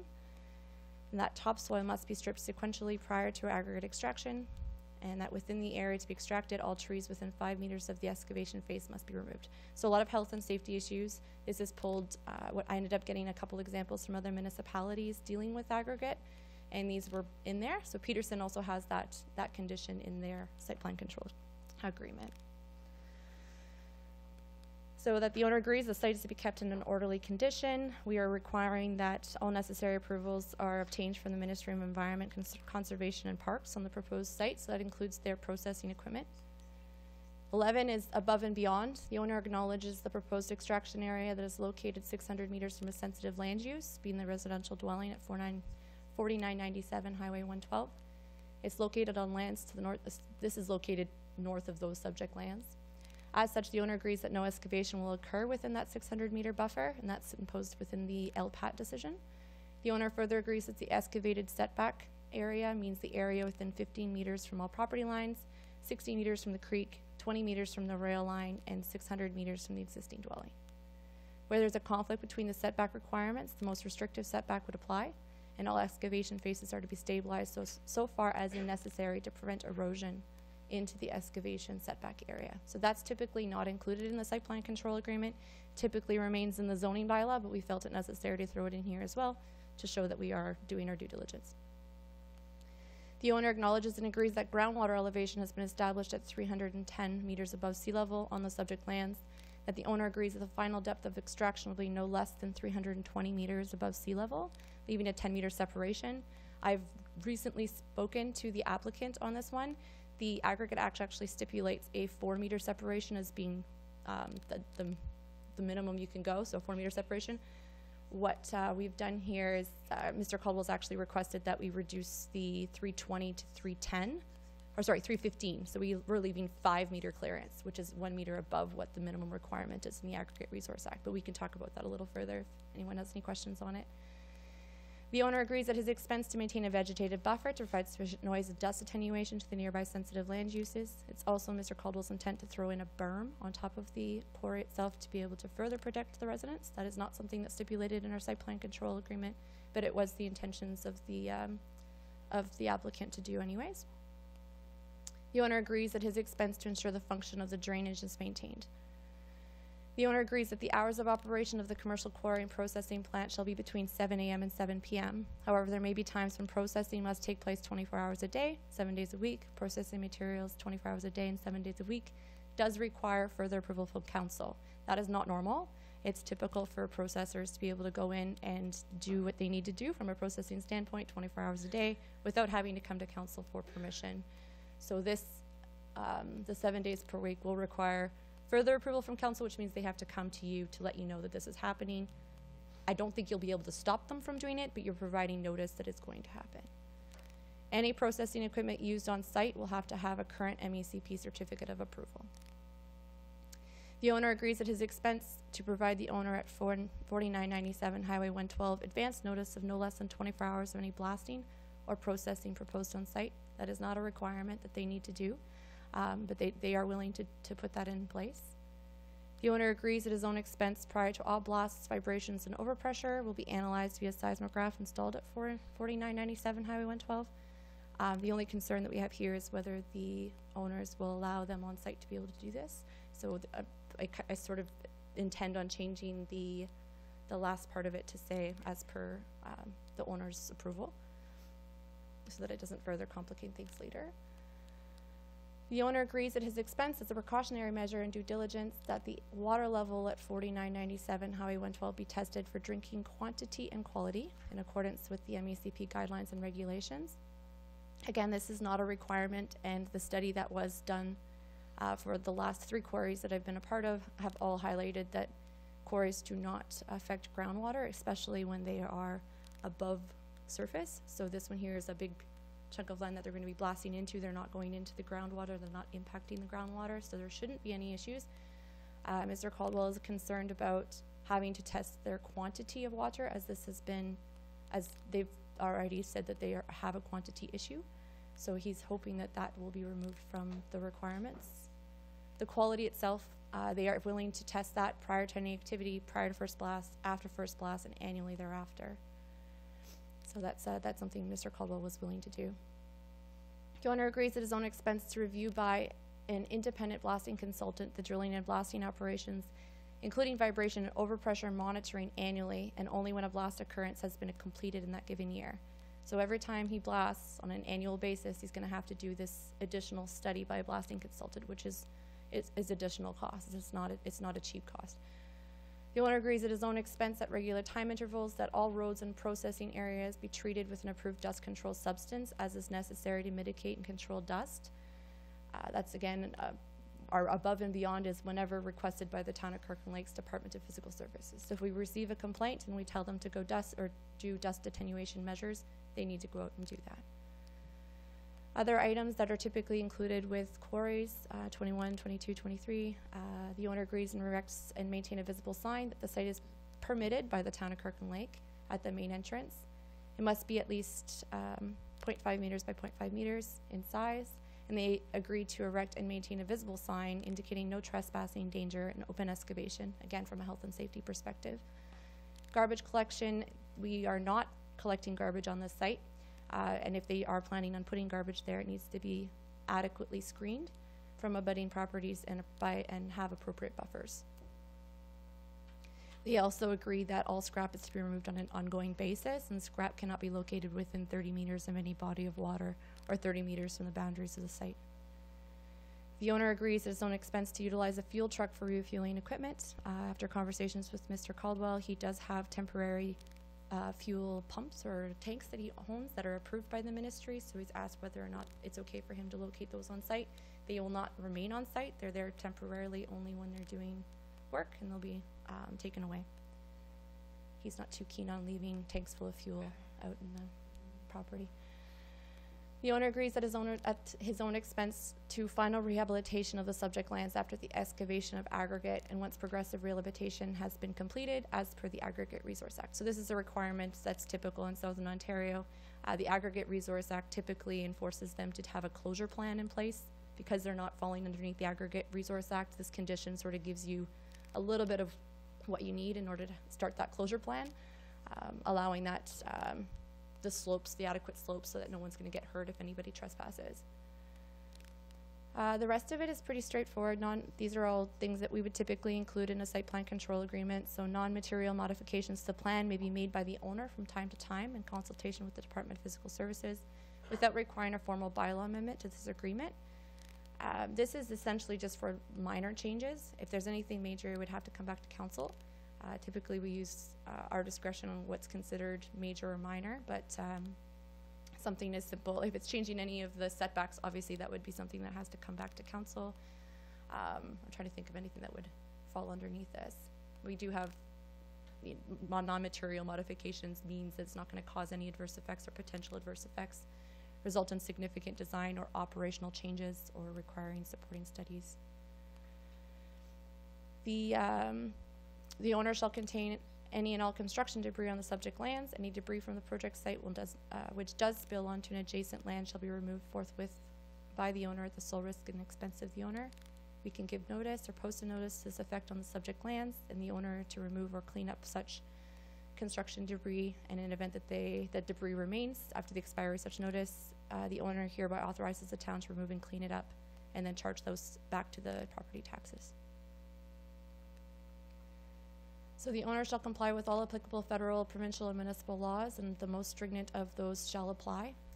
All works, structures, and buildings referred to herein shall be constructed and maintained at the sole expense of the owner. The agreement and everything herein contained shall inure to the benefit and be binding upon the parties hereto and their respective heirs, executors, and administrators and signs. So it goes through title. Whoever buys the property next is still responsible for maintaining these same requirements. Release and discharge. The owner hereby forever releases and discharges the town, its officials, servants, and employees from any claims or demands, whether in contract or tort, for any damages, loss, injury, or death arising from the designs referred to herein, or which are subject to any current or subsequent approval hereunder, to the intent that the owner shall be solely responsible therefore. The agreement shall be registered against the lands covered by this agreement at the owner's expense, and the town is entitled to and shall enforce the provisions thereof against the owner and subject to the provisions of the Lands Titles Act and all subsequent owners of the land. Enforcement of this bylaw shall be as per the Planning Act, Chapter P13 as amended. And that's essentially what a site plan control agreement looks like. You can see that there was quite a bit added in. And we definitely had some careful due diligence trying to put this together. I'd be happy to take questions. Councillor Adams? Through your worship to Ashley. So just reading through the LPAT decision, Caldwell plans to blast once a year. So it's different than what an open pit mining would be, where you're going for your ounces and you're having blasts every 2 to 3 days to get what you need. So there are 2 other mines in the area, and how often would they be blasting? The quarries? Yeah. So Caldwell has said and specified that it would be up to once a year, so there's chance that it'd be less than that. I did speak to Miller and Peterson. They're also at that same time frame. This year was a little bit busy because of the Kale Gold expansion. So they were requiring 150,000 tons of aggregate, which is not normal. That's a lot. And they blasted 3 times this year, but that is, they'll even say that that's not a normal year for them. And we're expecting that with the demands, you're going to now have 3 providing the supply, the demand's going to reduce. You may see one of them blast once a year, if that. Thank you. You're welcome. Councillor Perrier? Ashley, I know that these blasts are going to be probably quite big. Do they do anything to prevent debris from flying around or anything like that? The blast itself? Yes. So that was actually reviewed in the consultant. So we had the applicant hired a consultant to look at the blast impact. So they didn't address any issues with fly rock. They had no concerns. Mm-hmm. The amount of material or the amount of blast that they were actually, what they needed in order to blast it wasn't going to impact it. Mm-hmm. Ashley, I think it's fair to say that we've put the tightest restrictions in this site plan agreement than the minimum requirements. We're way above that. Mm-hmm. Any stronger than that, the applicant could appeal to LPAT and saying we're stopping them from doing business, and we could end up paying legal fees and trying to defend that. So I think we've done our best to, we can't stop the project. It was turned down originally by council, but the LPAT reversed that. It's the law. We don't have any choice. And we can't just not sign a site plan agreement, because again, we would be hauled in front of the Ontario Municipal Board, and we have no reason to defend ourselves. Yes, so this, the site plan control agreement is a little different than any other planning application. Typically, planning applications have an ability for the public to get involved. Site plan control is very much just part of the municipality and the owner. So the municipality and the owner have the ability to go back and forth and figure out what they want as conditions. If we do not deal with the site plan control agreement, the applicant has the right to appeal within 30 days. If we put conditions in there that they are not comfortable with, they have the right to appeal as well. So they're the only ones with that right to appeal. But yeah, you hit it nail on the head on that one. The decision has been approved. It's just a matter of finalizing the conditions to allow it to move forward. Comments? So,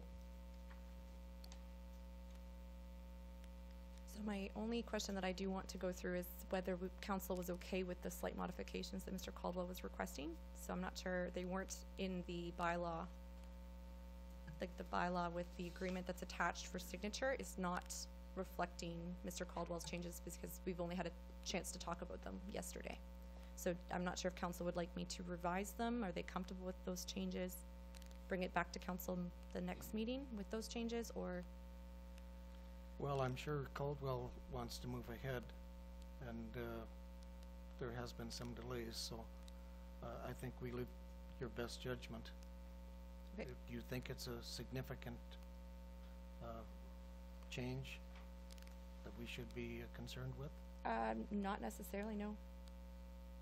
No, I mean, everything meets the legislation that's in place, and the evidence that I've got from professional consultants are telling me the quantity of water should not be affected. It is just something we did put in because it was a concern that was raised. But no, I have no concerns with the way it was drafted with Mr. Caldwell's changes. Councillor Owens? Yeah, and even with the changes, it still far exceeds the minimum requirements of any site control plan, and I think that shows that the proponent of this project is being a good corporate citizen. But at the same time, you know, this has been a contentious issue and one that I can relate to very much on a personal level. My struggles with mental health, I have a couple mental illnesses. Are well documented. I wrote about them when I was still a reporter. And I know the difficulty of living with a different, albeit a totally different mental illness. And I know the effects that has on the family. And my heart goes out to this family. Also, this is a bit emotional for me. My father too was a veteran. And when he returned from service, he didn't return home. He returned to Christie Pitt and Sunnybrook hospitals.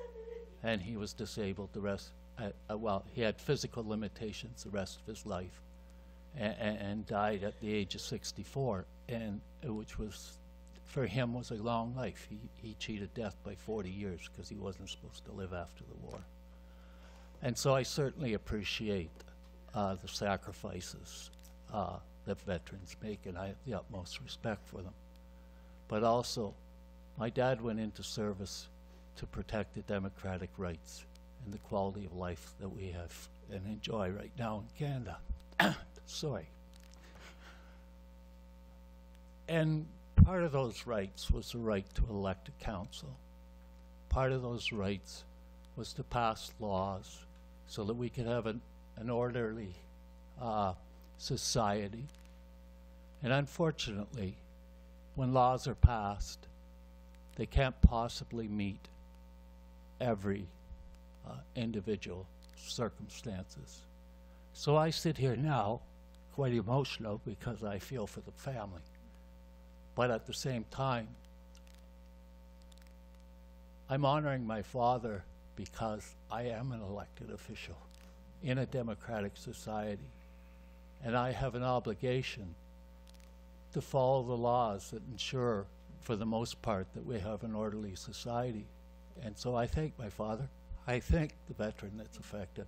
And I feel for the family because I know it's hard. Thank you. Councillor Owens, for sharing your personal experience. Certainly is not easy. Appreciate that. This will come back during our bylaw readings. And we're ready to introduction, reading and consideration of bylaws.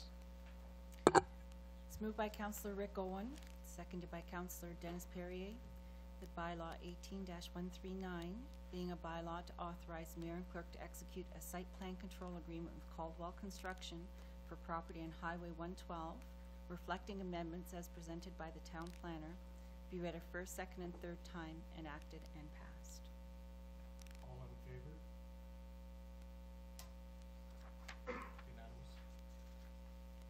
Unanimous. It's moved by Councillor Rick Owen, seconded by Councillor Dennis Perrier, that bylaw 18-143, being a bylaw to authorize mayor and clerk to execute all documents related to an easement for Union Gas Limited on lands located east of Main Street, be read a first, second, and third time, enacted and passed. All in favor? Unanimous. It's moved by Councillor Rick Owen, seconded by Councillor Dennis Perrier, that bylaw 18-144, being a bylaw to appoint members of council to committees, be read a first, second, and third time, enacted and passed. Did you want me to comment? Sorry? Did you want me to just comment on this? That Yes. This bylaw is just appointing just council members to committees at this point in time. Next meeting, we will bring forth a bylaw that appoints members of the public to these committees. All in favor? Unanimous.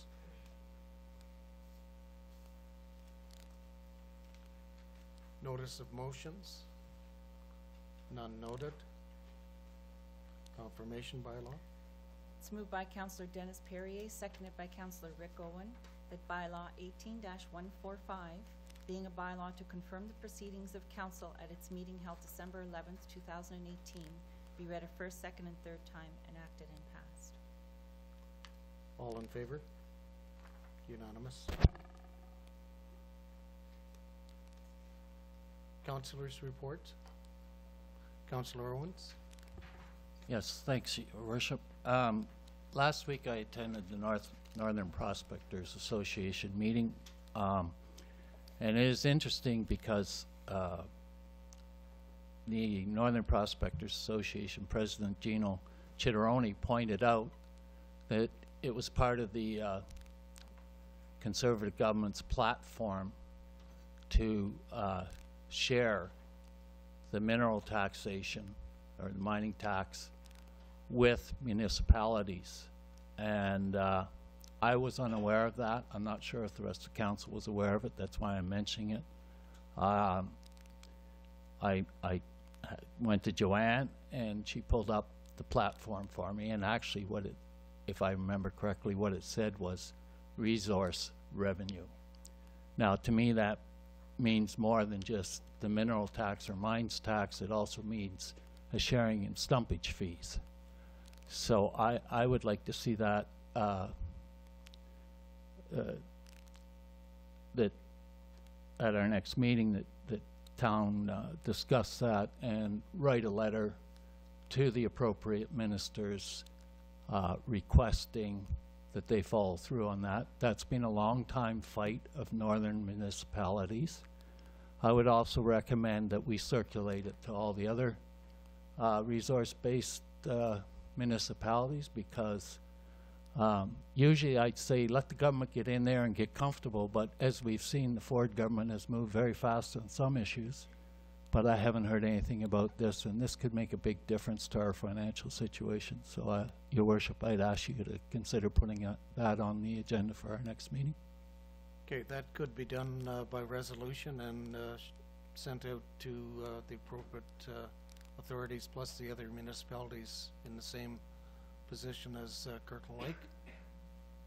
Duly noted. Any other councillors' remarks, comments, input? None noted.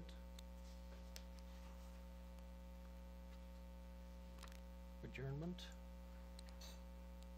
It's moved by Councillor Dennis Perrier, seconded by Councillor Rick Owen. The council adjourn its regular meeting of December 11th, 2018 to an in-camera meeting to discuss, pursuant to Section 239(2) of the Municipal Act, B, one personal matter about identifiable individuals, and C, a proposed or pending acquisition or disposition of land by the municipality. Just before we put that to vote, just like to comment, thanking the residents who came out tonight. There were difficult decisions to be made tonight. I think you can see that we are a compassionate group and try to do what we feel is best, and we have to stay within the law. So, all in favor of adjournment? Unanimous?